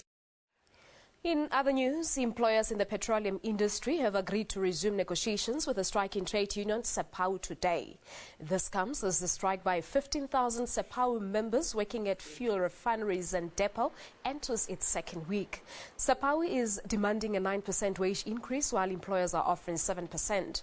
Some filling stations around the country have reported fuel delivery concerns as a result of the strike. It's time now to take a look at your indicators. Let's start by looking at how the rand is looking against other currencies. It traded in a narrow range against the dollar morning, just hours before the Bank of England delivers its keenly awaited decision on interest rate. 13.72 against the US dollar, 18 rand against the pound, 15.72 against the euro, and 1 rand 30 cents against Botswana's pula. The JSE ended flat with a stronger rand, boosting banks and financial stocks but exerting pressure on heavyweight industrial stocks. It is up at 52,543. European stocks finished in the positive territory as investors celebrated the Bank of England's latest decision to cut the UK's key interest rate to a record low of 0.25%. The FTSE is up 6,740, Frankfurt DAX 10,227, and the Castrol 40 at 4,345. We take a look at your U.S. markets now. The stocks closed mostly flat, despite a rise in oil prices as Wall Street looked ahead of Friday's jobs report. Dow Jones up at 18,352, S&P 500 2,164, and the Nasdaq at 10,227. Onto your Asian markets now. They traded higher, with traders likely encouraged by the Bank of England's decision to cut the interest rates for the first time since 2009. Everything up with the Asian markets. The Nikkei 6,295, Hang Seng 22,117, and the Kospi at 2,011. And finally, we're taking a look at your commodities. The price of gold is at $1,360 an ounce, platinum $1,159 an ounce, and the price of a Brent crude oil is at $44.18 a barrel. All right, that's the end of your 8 o'clock news bulletin here on Morning Live. Well, it's time to take a look at how things are looking on the weather side, especially now that we're looking forward to the weekend. How are we looking, Phil?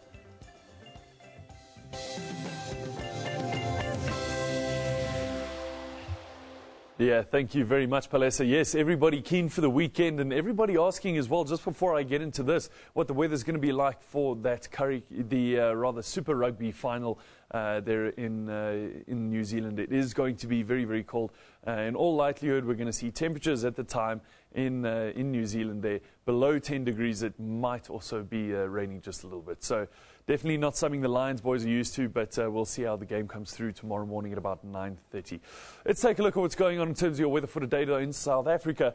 First of all, pretty much the only weather that we're seeing is a little bit of cloud cover coming in towards Cape Town and the surrounding areas, and that is brought in by another cold front. That frontal system going to pass by in the next few days, and we'll see that in just a minute. Clear conditions all the way throughout the central interior, throughout the eastern, throughout the southern parts of the country though. So should be a beautiful day there. Temperatures warming up nicely into the higher teens and early 20s throughout almost the entire country there. But do remember, if you are going to be in the sunshine today, and despite of course a little bit of wind, you are going to feel a little bit warmer there than these represented temperatures.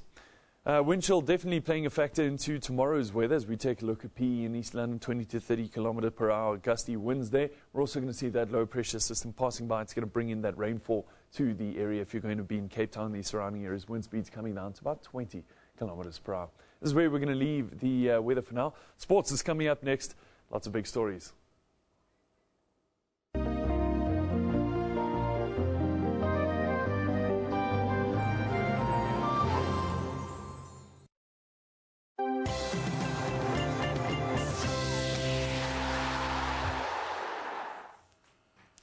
Thank you very much, Phil. Well, I hear you say it's going to be cold and wet in New Zealand for the Lions Super Rugby final tomorrow. They said that they are ready for any weather conditions. A very good morning to you. Let's bring you this sports bulletin where we start with football news. South African under-23 captain Keegan Dolly has commended his teammates for a solid performance against host Brazil in last night's men's Olympic football competition. With only 10 men on the field in the last 30 minutes after Mpumalanga was sent off, South Africa was able to hold the hosts to a goalless draw. But a chance for South Africa here on the counter. On the counter, indeed. And here's a chance. But it's Weverton who was called into action early, stopping what on the Brazilian Olympic side. Crossing to the box. Two Brazilians there, but it's fine keeping from Kuna. About on the Brazilian side, but Dolly looks to be the fastest player. Neymar touched the hands of Kuna, and a good save. Dolly to take. And he was there first. They choose to go there, but they didn't. Matupa was looking for it. It's Dolly with that left foot. It wasn't far wide. Known for a while. Into the box, the ball goes. Nobody there.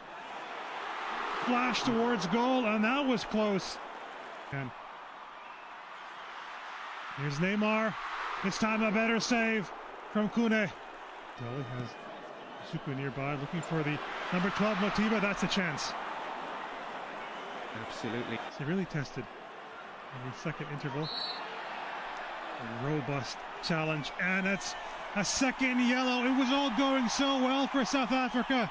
And then a second yellow to Mbala. Second half going forward. Neymar, thought about it first time. Second time does go forward. Didn't miss by much. Being run forward to Neymar. Back to Barbosa. Is it one? No. And going in with a header with Neymar. Position there on the left. Back to Barbosa. What an effort. It was a fine effort.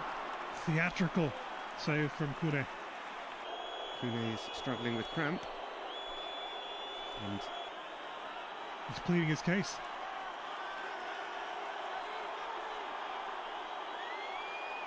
To his feet by a So what does that goalless draw mean for South Africa when it comes to their group? Well, Brazil and South Africa both taking a point each, but it's all even Stevens in Group A because the other two teams in that group, Iraq and Denmark, they also played to a goalless draw. First up in the Olympic men's football competition. Big results last night. Nigeria 5 goals scored in the first half in that match against Japan.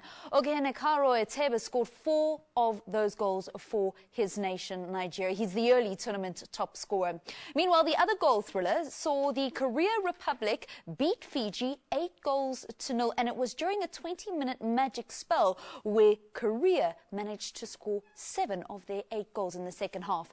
Germany had to come back twice to force that 2-2 draw against Mexico, and Portugal beating Argentina Argentina 2-0, while Sweden and Colombia shared the spoils in Group B. Next up in the men's competition, we'll see them again in action on Sunday. So let's take a look at those fixtures. Next, South Africa will be in action against Denmark in Group A, while Brazil will hope to do better against Iraq. The women's Olympic football competition continues again tomorrow. Moving on to rugby now, Springbok 8th man Warren Whiteley has been declared fit to lead the Lions in the Super Rugby final against the Hurricanes in Wellington, New Zealand tomorrow. Whiteley watched from the sidelines this past weekend as his team beat the Highlanders 42-30 in their semi-final in Johannesburg. He suffered from a calf injury but will be ready to play in his team's first ever Super Rugby final. Whiteley's inclusion is the only change in the starting team, and he replaces Ruan Ackerman, with Ackerman moving to the bench. The game kicks off just after 9:30 tomorrow morning. That's what time we'll be able to see it here in South Africa. And just a couple of days before the opening ceremony, police had to use stun grenades and tear gas to clear protesters in the path of the Olympic torch in a poor suburb of Rio de Janeiro. Police said anti-government protesters north of the city threw rocks and blocked the torch's path. Police dispersed them with pepper spray and rubber bullets. A video of the incident spurred social media criticism of the police and amplified complaints that the games ignored the poor. 3 people were injured by rubber bullets, including a 10-year-old girl, according to the local media. The clash, which came a day after anti-torch protests in nearby towns, underscored social tension in the country, currently locked in recession and political turmoil. Meanwhile, the troubled preparations for the Rio Olympics proved that the model for the Games could withstand the toughest challenges. This is according to the IOC, although they hoped it would not have to face such a stress test again. The financial model of the Olympic Games, if this model stands such a stress test like it had to here in Brazil, then you can see that this model is more than robust because you know the crisis in which your country is in. It's the worst crisis maybe in the history of Brazil. All right, and that's how we conclude your sports show on Morning Live. Join us tomorrow morning on the show as we bring you all of those highlights, those moments from the opening ceremony as the Olympic Games officially gets underway in just a couple of hours' time. Stay with Morning Live. We're back after the break.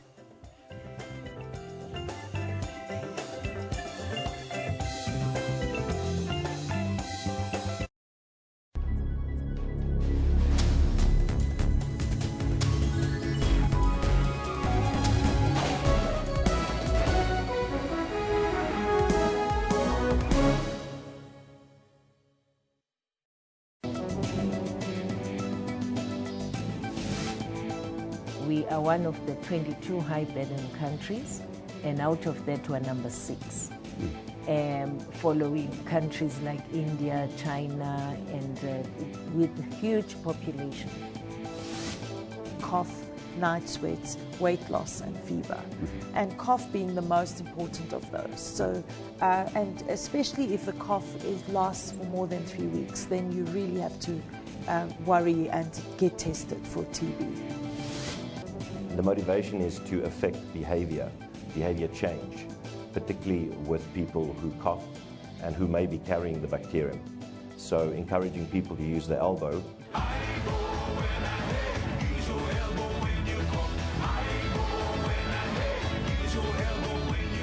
For more on health, join your host Dr. Selo Motaung every Saturday from 9 to 10 a.m. The set is a film about an Indian man who falls in love with a white girl during apartheid and the struggles that they face in order to be together. The movie is set in the 1970s when interracial relationships were illegal. You are the most beautiful woman I've ever seen in real life. Take a journey of love with Mo and Pindi.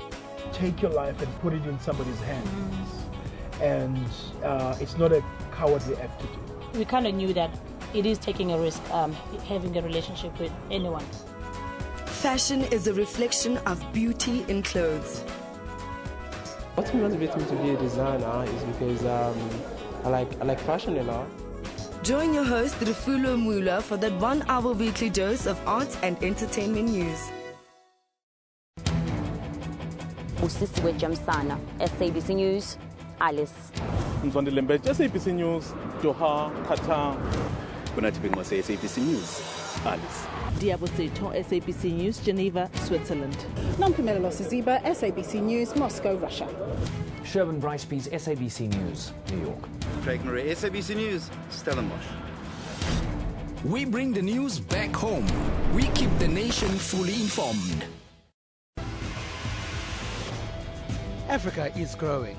As a result, it's also advancing the way it does things. Any developments in technology can really do a lot to boost growth.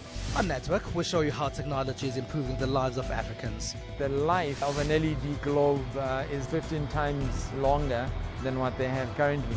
We also have new gadgets, games, and the continent's innovative technology ideas. That's Network with Ms. Pumelele Zondi, every Sunday at 19:30 Central African Time.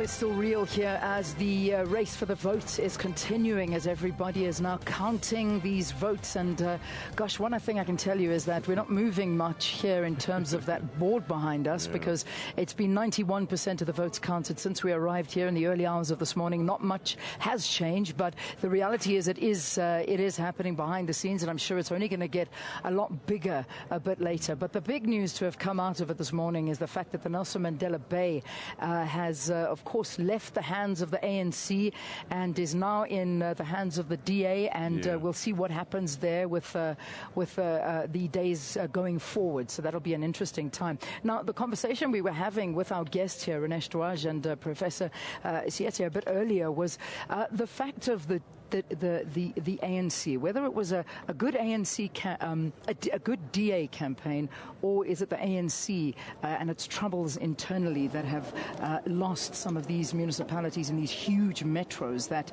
are now still hanging in the balance? I mean, we're still waiting for Ekurhuleni, we're still waiting for Joburg, and we're still waiting for Tshwane. You've got an opinion on this, Prof? Yeah, first of all, you don't go to war fighting within yourself. And everybody knows that the ANC went into this with major battles that were internal. Secondly, the ANC has failed to set the agenda. If you listen to the DA has been very clear. It had a narrative that people could relate to. And the narrative was very simple, and it also related to what people experience. Number one, you've had a national protest around delivery. What the DA says where we govern, we deliver service better and all that. And they are able to use statistics to show that. Then they know that the job creation is a big issue. Then they say, you know, where we govern, you can look at the statistics, you look at performance, there are jobs, and there are investments. You create that narrative. And there's the issue about corruption. It says where we govern, there's less corruption. And of course, they have an advantage where if you are a smaller party, and compared to a bigger party that is sprawling, there are more members who are likely to fall foul of the law in a bigger party than in a small. So the message becomes almost supported by facts. And you repeat that for 5 years. What you have in the ANC is battles. It's squabbles, it's parties. I mean, you talk about NUMSA, COSATU, you talk about the Inkantla, you talk about. So you don't have time to build a message. The only time the message of the ANC came is during the rally. The last time when the president was able to say, look at what we have done and look at the plans that we have. But it's already late. By the time you have the last rally, the horse is bolted, and the DA knew that and also what you do, you also exploit the weaknesses of the ANC. So you run and you point out all these other issues, but they go back to setting the agenda. The EFF set the agenda in Parliament. The ANC was not able to control that. The DA set the agenda in the courts. The ANC was not able, and then the national narrative was a very different one. So I do think that psychologically, you win that war first. It doesn't matter whether there are other people, those can be fact, if the story is right or is factual or not. It's simply the message that is consistent. All right, let's compare like with like. Metros with metros. Similar kind of setups. You've got an urban area, you've got townships, and peri-urban. Is what's happening in Nelson Mandela Bay Metro indicative of what might happen in Tshwane and Johannesburg? I think so, because I think, like the Prof was saying, the ANC did not set the agenda. They were just reacting to the agenda set by other parties like the EFF and like the DA. A very good example is the whole Mandela thing, the use of a global icon in political party campaigning by the opposition. Instead of reacting to that, they could have created their own message, because, we always get the DA saying that, the ANC of today is no longer the ANC of Oliver Tambo, Albert Lutuli. So they could have reframe that entire narrative to their advantage and spread out their own message.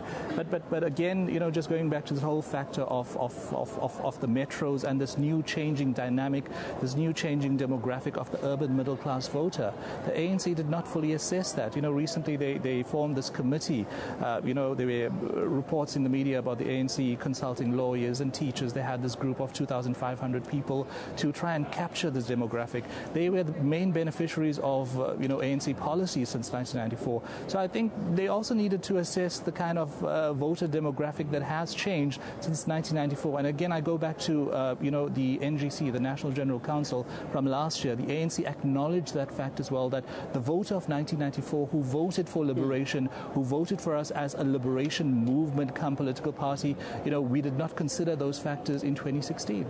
All right, okay, we're going to have to leave it there for the time being, but we're just talking about one of the effects of the political killings that we saw before the election started. I think as many as 20 people.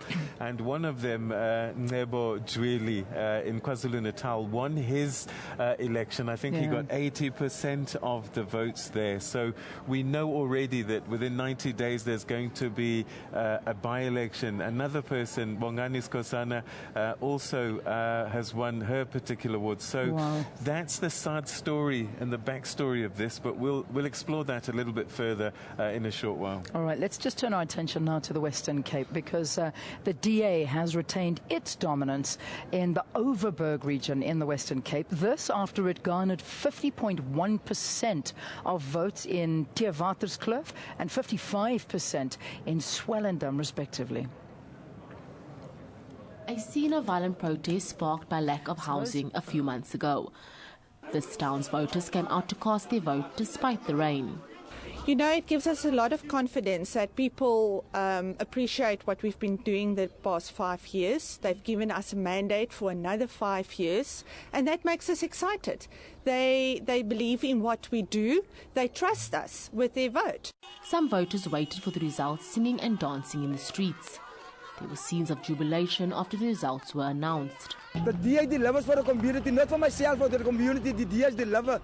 We can deliver.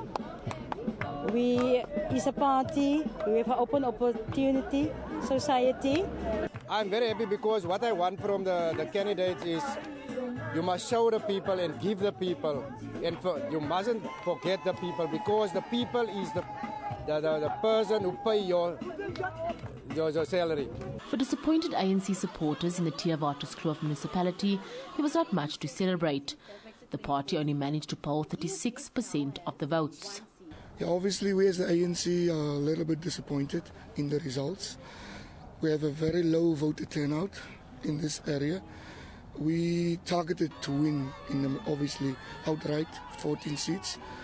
But we are thankful for the community of Theewaterskloof that put trust in us also.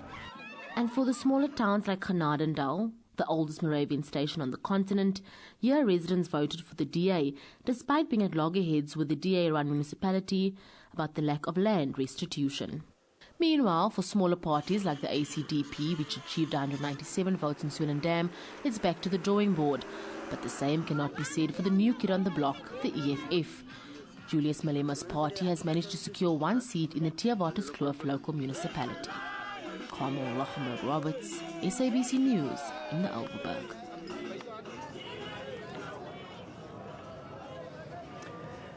From the Western Cape to Gauteng we go. The ANC, the DA's competition is still very, very tight in the Gauteng metros, although the ANC does have an overall lead of over 44% in Gauteng, with 73% of the votes declared at this point. Competition remains very, very tight between the ruling party and the opposition Democratic Alliance in Johannesburg and Tshwane. Those are the ones we're watching exceptionally closely.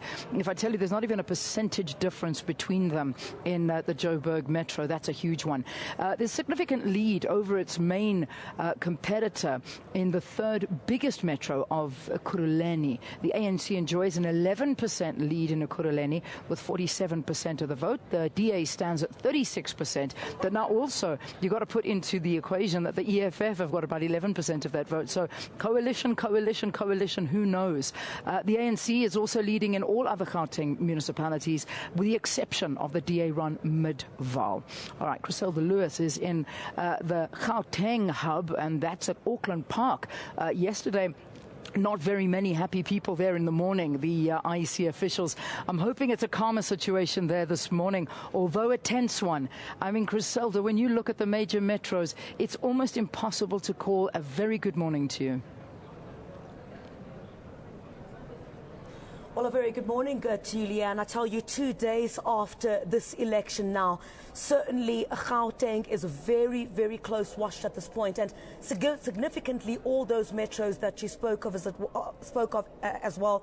But just looking at the floor here behind me, much quieter at this stage, but a lot of that focus, as we've been monitoring the results as they come in, of course, with 74% of that complete at this stage. Johannesburg and Tshwane, between the Democratic Alliance and the ANC, have been neck on neck since yesterday. So that certainly doesn't seem to be changing this morning if we certainly look at the leaderboard. So the battle for Gauteng continues this morning, in particular for these significant metros as well. Let's chat now to our local government elections expert here, Joe Mavuso, who joins us again this morning. Mr. Mavuso, thanks for your time. If we look at the 74% completion of these results that have come in, of course the ANC at close to 45% at the moment, and the DA at 38.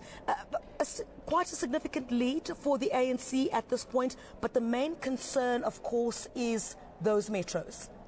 Yes, those metros are, there's not clear definitive at the moment as to say where is it going per se. Even if the ruling party maintains the position, it's not going to be much of a distance. That means, therefore, that the opposition, which is now the DA, it's very close. There's even a slight possibility that they can even be ahead slightly as well. So, therefore, declaring a winner now, it's not possible yet. We need now a breakthrough that as soon as the remaining votes must now define this moment. I want to take a look at Johannesburg, if we could just zoom into that a little bit. This is the trend that we've been seeing from yesterday. The ANC now at 41%, close to 42%, as well as the Democratic Alliance. Very, in terms of votes, very slight, the difference between the two. The trend has been, it's the battle for this economic hub. Do we see perhaps business having played a role, I guess, in this vote? I suspect much that the business community has got a hand in voting as well, voting a particular way. And it looks like they are taking the vote from where it was to a new direction, which they are now giving to the DA. But also within the ANC, it looks like there's a vote of no confidence. Otherwise, why not moving faster or ahead? Why so sluggish? Kingmaker status continues for the economic freedom fighters. We're looking at just close to 11% for them as well. We see some of the newspapers around the country this morning as well with pictures of the EFF's leader Julius Malema as kingmaker between the DA and the ANC. How likely is that? You know, they say, is it a day is too much in politics or a week is too much in politics? We're hearing a lot about we're not going to form coalitions with this one and that one, but could that even change? Perhaps between two political parties would probably want to teach the African National Congress a lesson, according to them. By late last night already, the DA and the EFF, they were already declaring that they will not go into collision with the ANC, meaning there's room for both of them to cut each other and go into a collision. However, I mean, politics is like a football game. You go in the field to go to win. And once the game is over, the players become friends one more time. So this is a lesson for politics. All right. I just want to move very quickly to the other metros before we run out of time. If we could go perhaps to the city of Tshwane. Another surprise for the African National Congress at this point. Again, the Democratic Alliance, 43% at this point, the ANC at 41%. The EFF as well seems to be climbing in the city of Tshwane again. That status of Kingmaker obviously applying to Tshwane as well, with 68% of those results coming in. The disappointment, I guess, for the ANC in Tshwane at this point. We are on the verge of history becoming new in the politics of Gauteng. The economic hub of Africa, Johannesburg, going in a certain direction. The capital city of South Africa going in the hands of another party. That's history in making. And whatever way it goes, South Africans are waiting for better lives, for improvement in their lives. So it looks like now whoever takes over, people are happy. I think a bit of a reprieve, I guess, for the ANC in Ekurhuleni there, where the ANC is in a slight lead there to the Democratic Alliance. We're looking at close to 48% and then 37% for the DA. Quite a significant lead, I guess, for the ANC at this point. But we'll certainly monitor those results. 71% of those coming in from Ekurhuleni at this point. We do understand that part of the challenge is that the results are trickling in quite slow due to the high numbers within these particular metros. But very quickly before we run out of time, because we also broadcast to the rest of the continent, we are seeing a decline of revolutionary parties, not just in South Africa in terms of support, but around the continent. Why are we seeing this? Is there a complacency perhaps after many years in power by these revolutionary parties that now sees a lot of the support being withdrawn? Many people gave us 20 years until such time we begin to decline or have a stalemate. So all this in the continent, the revolutionary parties come 20 years, the graph starts to show down. So it looks like we have come of age as well, whereby the ruling party here in the country, South Africa, needs to begin to reassess its position and begin to go into a surgery of assessment as to say, where did we go wrong? We've got lessons in Africa, so we can't be in the same trap. I think we still have got an opportunity in South Africa to do better one more time. All right, it doesn't seem like it's just the Nelson Mandela Bay there that's a headache for the ANC with that conceding defeat there. They're really clutching to their hands at the moment, looking at how close the ANC and the DA are in those significant metros. So the battle for Gauteng continues. We're still quite far away from getting majority of those results in on those metros due to the high numbers, of course, of the voters in those sections. But we'll take a short break. We'll be back straight after this.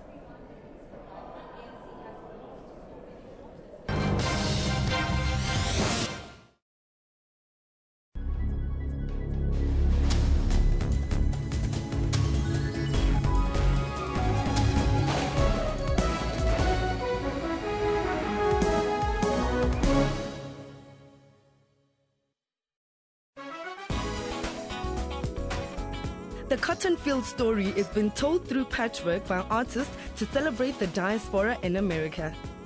Vitally important in telling the stories of what is happening in the refugee crisis, migration, with questions of immigration, and I believe I, as an artist, have a moral obligation to tell these stories. It's through paper, brush, and paint that the different faces of women are reflected by this prolific painter. Women face a lot of challenges, discrimination, sexism, and a lot of other negative. In my paintings, I try to send a different message. Place of the G-Men and Father Huddleston's mission. Place of Balanski's and the Odin cinema, and let's never forget. Join Refilwe for that 1 hour weekly dose of arts and entertainment news every Saturday at 12. We are one of the 22 high-burden countries, and out of that, we're number 6. Following countries like India, China, and with huge population. Cough, night sweats, weight loss, and fever. And cough being the most important of those. So, and especially if the cough lasts for more than 3 weeks, then you really have to worry and get tested for TB. The motivation is to affect behavior change, particularly with people who cough and who may be carrying the bacterium. So encouraging people to use their elbow.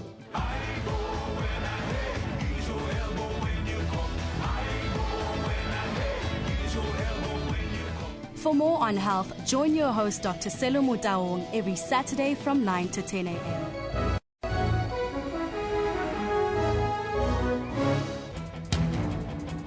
Usisiwe Jamsana, SABC News, Alice.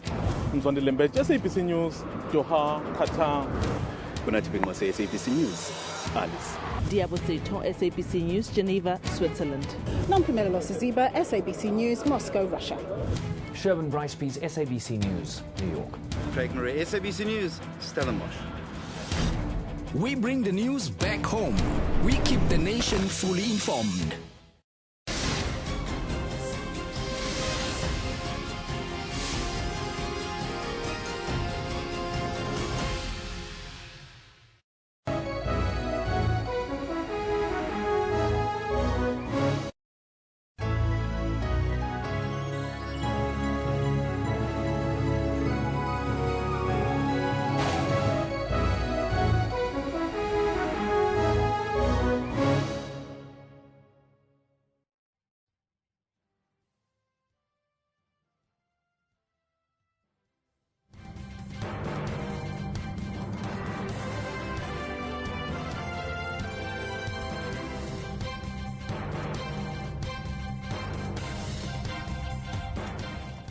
Right, welcome back.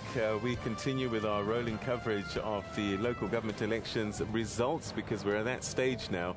A big chunk of the votes have been counted already. We're over 91%. But the big story this morning has been the ANC conceding defeat in the Nelson Mandela Bay Metro, which looks like is going to be run by a coalition led by the DA. And we'll see what that turns out to be a little bit later on, but it could be with the EFF. We'll have to wait and see.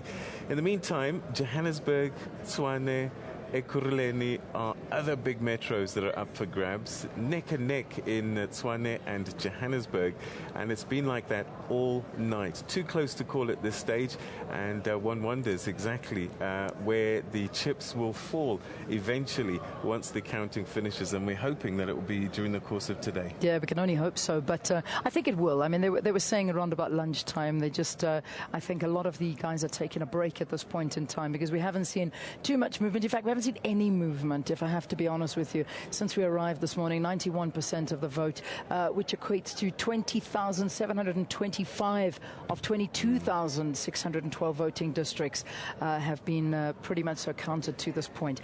But something that really needs to be spoken about are the murdered candidates that we moved into, the political violence that marred the run-up to these elections. And would you believe that murdered ANC candidates have won some of the wards that they were contesting, and that is just something so devastating. The murdered ANC candidate Bongani Skhosana claimed victory after winning the majority of votes in Ward 1 in Harding in the KwaZulu-Natal South Coast. Skhosana was shot dead by unknown gunmen last month. His family says claiming victory in this ward is a sign that the community trusted and believed in Skhosana's leadership principles. What happens then? Can I just mention another name as well? Please. Because I think Nebo Dwieli in Port Elizabeth was another one who also won his ward. Won his ward with 80% of the vote. And so we already have by-election issues that are coming up within 90 days. And this, sadly, perhaps might have impacted on the results that we're seeing. We don't know. Yeah, there are two elements. First, we must also realize that most of the violence has been intra-party. It has not been largely between the parties. But what you also see in terms of the outcome is that people are, first, it's a tribute to these people for participating in the political process, but it's also a rejection to those who wanted to silence them. So in a sense, the sad thing about it is that now we have to go back to by-elections, and we should actually be taking this very seriously, because I think it was the leader of the IFP who also raised that issue that there'll be a number of murders that will lead to where people want to come in, almost undermining the democratic process. So this is actually very serious for our democracy, but it is actually good for those folks for being Democrats, for participating, but it's very sad that we have to lose them. But before I leave, there's a very interesting thing about the statistics and the contestation in Johannesburg and Tshwane. It actually nullifies the argument that says the DA has done well in Western Cape because of mainly the colored vote and the white vote. Because here you have demographics that are, you have black, African and all that. And yet it shows actually the penetration. They've managed to consolidate in Western Cape, but what you see is a strategy of penetrating new areas, but also changing the demographics in terms of who represents the DA soul. And this notion of it being a white party, the facts are beginning to suggest that we need to rethink that level, that poor analysis, because the numbers are telling a different story. Yeah. And Peter, just to touch on the by-elections issue, remember every party doesn't want actually to go into by-elections, because remember by-elections outside normal elections normally attracts a very low turnout, because people are at work, at university, they're not going to take the day off to go and actually vote. So a candidate can win that ward with a very low turnout, and we've seen in our by-elections research, people have actually secured a ward with like 10% of the vote. I'm reading a tweet here, and I just have to say, it was from one of our viewers. His name is Mike Mason, or Mike Mason, saying, I saw two of my family members who died, who were on the ballots. And this is, I wonder if this is common, and the 26 million is non-representative. That is just quite a sad state of affairs. And I suppose it speaks to the contestation, not just inter-party but intra-party that really needs to be addressed. All right, anyway, we're going to continue to crisscross across the province. Our analysts are going to stay with us. Well, we're going to say goodbye to Prof. I know he's got an appointment. Thank you very much indeed Thank you for your so much for your time. And Mpumalanga is where we go to next. Mpumalanga, quite an interesting one to analyse and to have a look at. A strong holding, however, when you look at the ANC. 98% of the votes have been counted. ANC leading with 70.7% of the vote, having 14 councils. The DA have got 12.86%. And the EFF 9.42%. So standing by there, we've got Motswela. Motswela, good morning to you. It almost looks like things are done and dusted. They're 98% done already. Almost done, Leanne, almost done. Good morning to you and all the viewers. We're coming to you live here from the province of the sunrise in Mpumalanga. We are here in Bombela at the IEC Center. Indeed, we are almost done. We're sitting at 98% in terms of counting. And as you can see on the screen over here, the ANC is still comfortably on the lead at 70.7%, followed by the DA, and on number 3 is the EFF, there by 9.42%. Quite interesting, it's the number of seats that the EFF has just attained, around 61%. Quite interesting for a new entrant in the political sphere. And also there's a surprise package here in the form of Bushbuck Ridge Residents Association sitting at number 4. They were, in 2011, they had about 7 seats in the council, and now they've just managed to get 7 or 8 more seats. They are now sitting at 15%. So the ANC, but the ANC has also lost some footing. When you compare to 2011, they were at 78%. So they've lost about 8%. Even though they still enjoyed the majority here, they have lost footing by about 8%, and the DA has also lost footing by about a percentage there. And if you put together the 8% from the ANC and the 1% from the DA, it makes up for the 9.42% that the EFF has. So it's quite interesting. The setup of the council is definitely going to change, and it will look very interesting. But I have with me here from the Mbombela municipality. You would remember Mbombela has just been merged with Umjindi to form a new municipality, and I have the mayoral candidate with me from Mbombela, Mr. Sibusiso Matonsi, and he will tell us what's going to happen, what's likely to happen. You know, in areas like Matafin, just outside Mbombela, there were disputes over land grabs and stuff, and there were a lot of protests going on, and he will tell us how they are going to provide those services to the people of Matafin, and also how it's going to work with the Umjindi being part of the Mbombela municipality now, if they are going to have a regional office there, or we'll get to hear more from him. Mr. Matonsi, a very good welcome. You are the mayoral candidate, very smiley one, with the percentage that you are enjoying. No, thank you very much. We just want to say thank you very much from the people of Mbombela Mchindi. They have supported the ANC. They have renewed our mandate for the next 5 years, and we have promised certain things to them. We will be changing all the manifesto in turning it into our program of action and making sure that we address all the issues that they said we must address, and go back to them and indicate how we're going to roll out the manifesto as a program of action and with the budget. In terms of the merger with Umjindi, how is it going to work? Are you going to have a regional office there? How is the setup going to look like? Well, the setup is such that Umjindi will remain as a regional office. We will have staff there, we'll have regional managers there, we'll have the central office here in the city center in Mbombela. But the regions, all of them will enjoy equal benefits. Mbombela currently has got 5 regions, and we're going to have, adding Mchindi, to have at least 6. But in terms of the new setup, we'll have 4 strategic regions, which will be capacitated to carry out the mandate for the people, so that we deliver service delivery. You seem to be having a good number of seats, but you have also lost a lot of support. I mean, so what do you think could have been a factor to you losing support? Are people losing patience with the ANC? Well, I don't think we lost support as such. It's not significant because, like I was checking the stats there, we're sitting at 74% as Mbombela Mchindi. And I think that our people understood our manifesto and what we are going to do for them and what we've already done for them. We have said clearly that we want to grow our economy so that we're able to create jobs. So that, I think, is well understood by our people. That is why they came out in numbers. Well, the other parties, they are there, smaller parties, they are there. They will be part of council, of course. We know that they oppose sometimes for the sake of opposing. We will live with that. Our focus will not be distracted. We have a clear mandate in terms of our plan, what we have in the IDP, what we have in the budget. That will be our main focus, and deliver to our people as expected.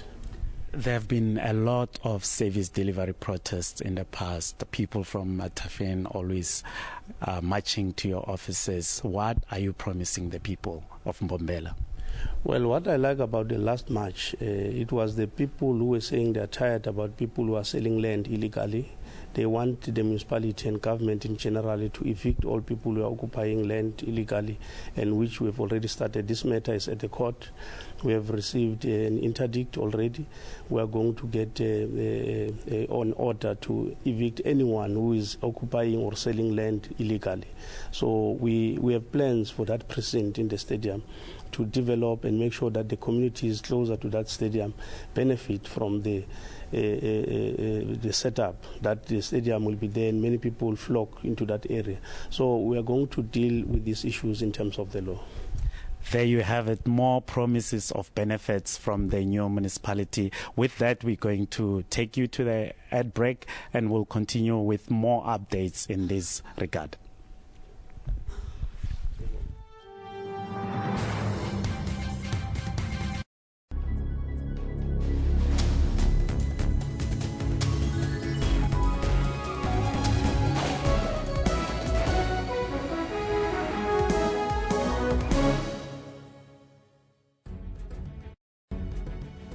What's wrong with M?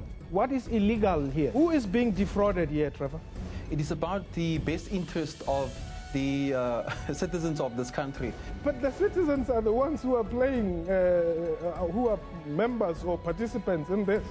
If you put in 15,000 rand, after 12 months you get 1.2 million rands. I mean, who wouldn't go for this? Watch Question Time with me, Mpotshedu, Monday to Thursday at 5:30 p.m. on the SABC News channel. News Today provide news updates giving a wealth of knowledge. Breaking stories and crossing live for you. We follow business developments intensely. Experts and analysts tackle all challenging issues for you. We cover stories locally and abroad to keep you informed. We cover all sporting codes just for you. We are sure to give you weather to be ready for the day. Stay tuned to News Today at 3 p.m. from Monday to Friday on SABC News. Your past should not determine your destiny if you make informed choices about your future. I made a choice to leave the drugs, stop selling drugs, and going back to school. Bupilong unleashes a chef who discovered his talent from doing cooking chores. When you look at the church, there was chores that you have to do, and mine was cooking. Our own chef made an excellent presentation when his recipe was chosen for MasterChef. I've been to more than 10 countries, and there was always someone paying for my plane ticket, someone see the potential in me. For uplifting stories, join Puleng Mulibati every Friday at 17:30.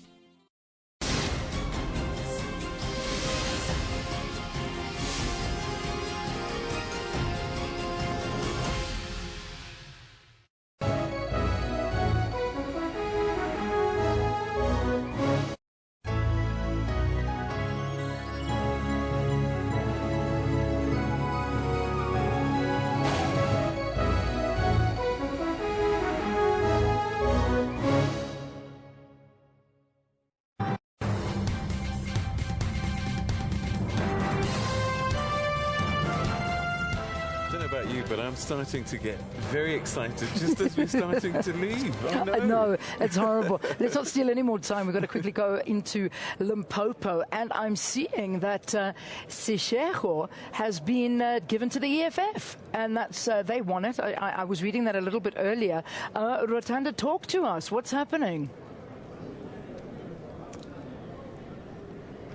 Good morning to you, Leanne, and all the viewers. Welcome once again to Limpopo's IEC Results Center. It continues to be an interesting contest as the African National Congress continues to lead with over 60%, and followed by the EFF with over 10%, and also the Democratic Alliance. But what's more interesting, besides Seshego, Leanne, is also the Tabazimbi area, where up to now we've had the African National Congress chairperson in the province, the Premier, Matawata, saying that they are open to going into coalition because up to now, the governing party has obtained 45.20%, and the Democratic Alliance is 22.22%. The EFF is 20.54%, and the Tabazimbi Residents Association have obtained 8.14%. And I've heard earlier the Democratic Alliance saying that there is no way they're going to go into a coalition. But joining me now is the Democratic Alliance leader in the province, Mr. Jacques Male, who will fill us in regarding that. Good morning, sir. Welcome to SABC News. Yeah, good morning to you and good morning to the listeners. Your time is much appreciated. As the DA, are you interested into coalition with ANC? In Bila, where we know that there's a one-seat difference, there's also a challenge regarding Tabazimbi, where they're saying they're open to negotiations. Are you, as the DA? At this stage, we are not looking towards the African National Congress. Our eyes are open to speak to other opposition parties to see how we can formulate a discussions point that will work towards our principles and able to turn around the municipality. But we're also taking this discussion on a national and other provinces level so that we can take a party decision on that, and hopefully in the next week or so we will be able to tell South Africans exactly what our plans are, how are we going to turn around those municipalities, and if so, and what will those plans be, and if not, we are willing to remain in opposition and represent our voters from the opposition benches. All right, and the EFF has said there is no way they're going to be merging with the ANC in certain areas. So as the DA, does it mean that the door is open with what you've just shared? Our policy and principles are very different. We have got to look at long-term strategies on how we're going to turn around those municipalities. There cannot be any short-term decisions. We've got to create stability in those municipalities. And in order to do that, there's got to be very strong memorandums of understanding put together within those municipalities. And if we can't do that, we will remain in opposition. All right. Thank you so much for your time. Thank you very much. That's it from Limpopo, but more interestingly is that normality is soon to be resuming in Vuwani, where we heard that the Department of Basic Education continues with meetings to ensure that the students go back to learning. But our reporters in the province will continue to bring in the latest updates. It's been a lovely, lovely time we had with you. Thank you so much for joining us. And from Limpopo, we're bowing out. Thanks so much, Rizette. I'm sure you're going to be having to do a little bit more work later on, as well as everybody else. I mean, somebody that hasn't stopped working is Ranesh, who's been with us. Ranesh, very quickly, how's it been for you? I mean, it honestly has been one of the most exciting elections I've ever worked on, and I've worked on a lot of them. No, absolutely, Leanne. You know, obviously, election research does not start now. Election research we started like 1.5 years ago at the SABC. So very exciting week, and I'm starting to meet people in the corridors right here at the ROC, people seeking my autograph because they're seeing me on TV. So, that's a good thing. That's awesome. Yeah, well, listen, well done, and thanks so much for all your help. Peter and I sign out now. Ranesh, I'm sure you're not signing out because you've still got lots more to do. Look, although it's been quite a quiet morning, not too many results coming through, but the big news of that Nelson Mandela Bay, and of course all of the other areas within South Africa that I know you've been keenly watching.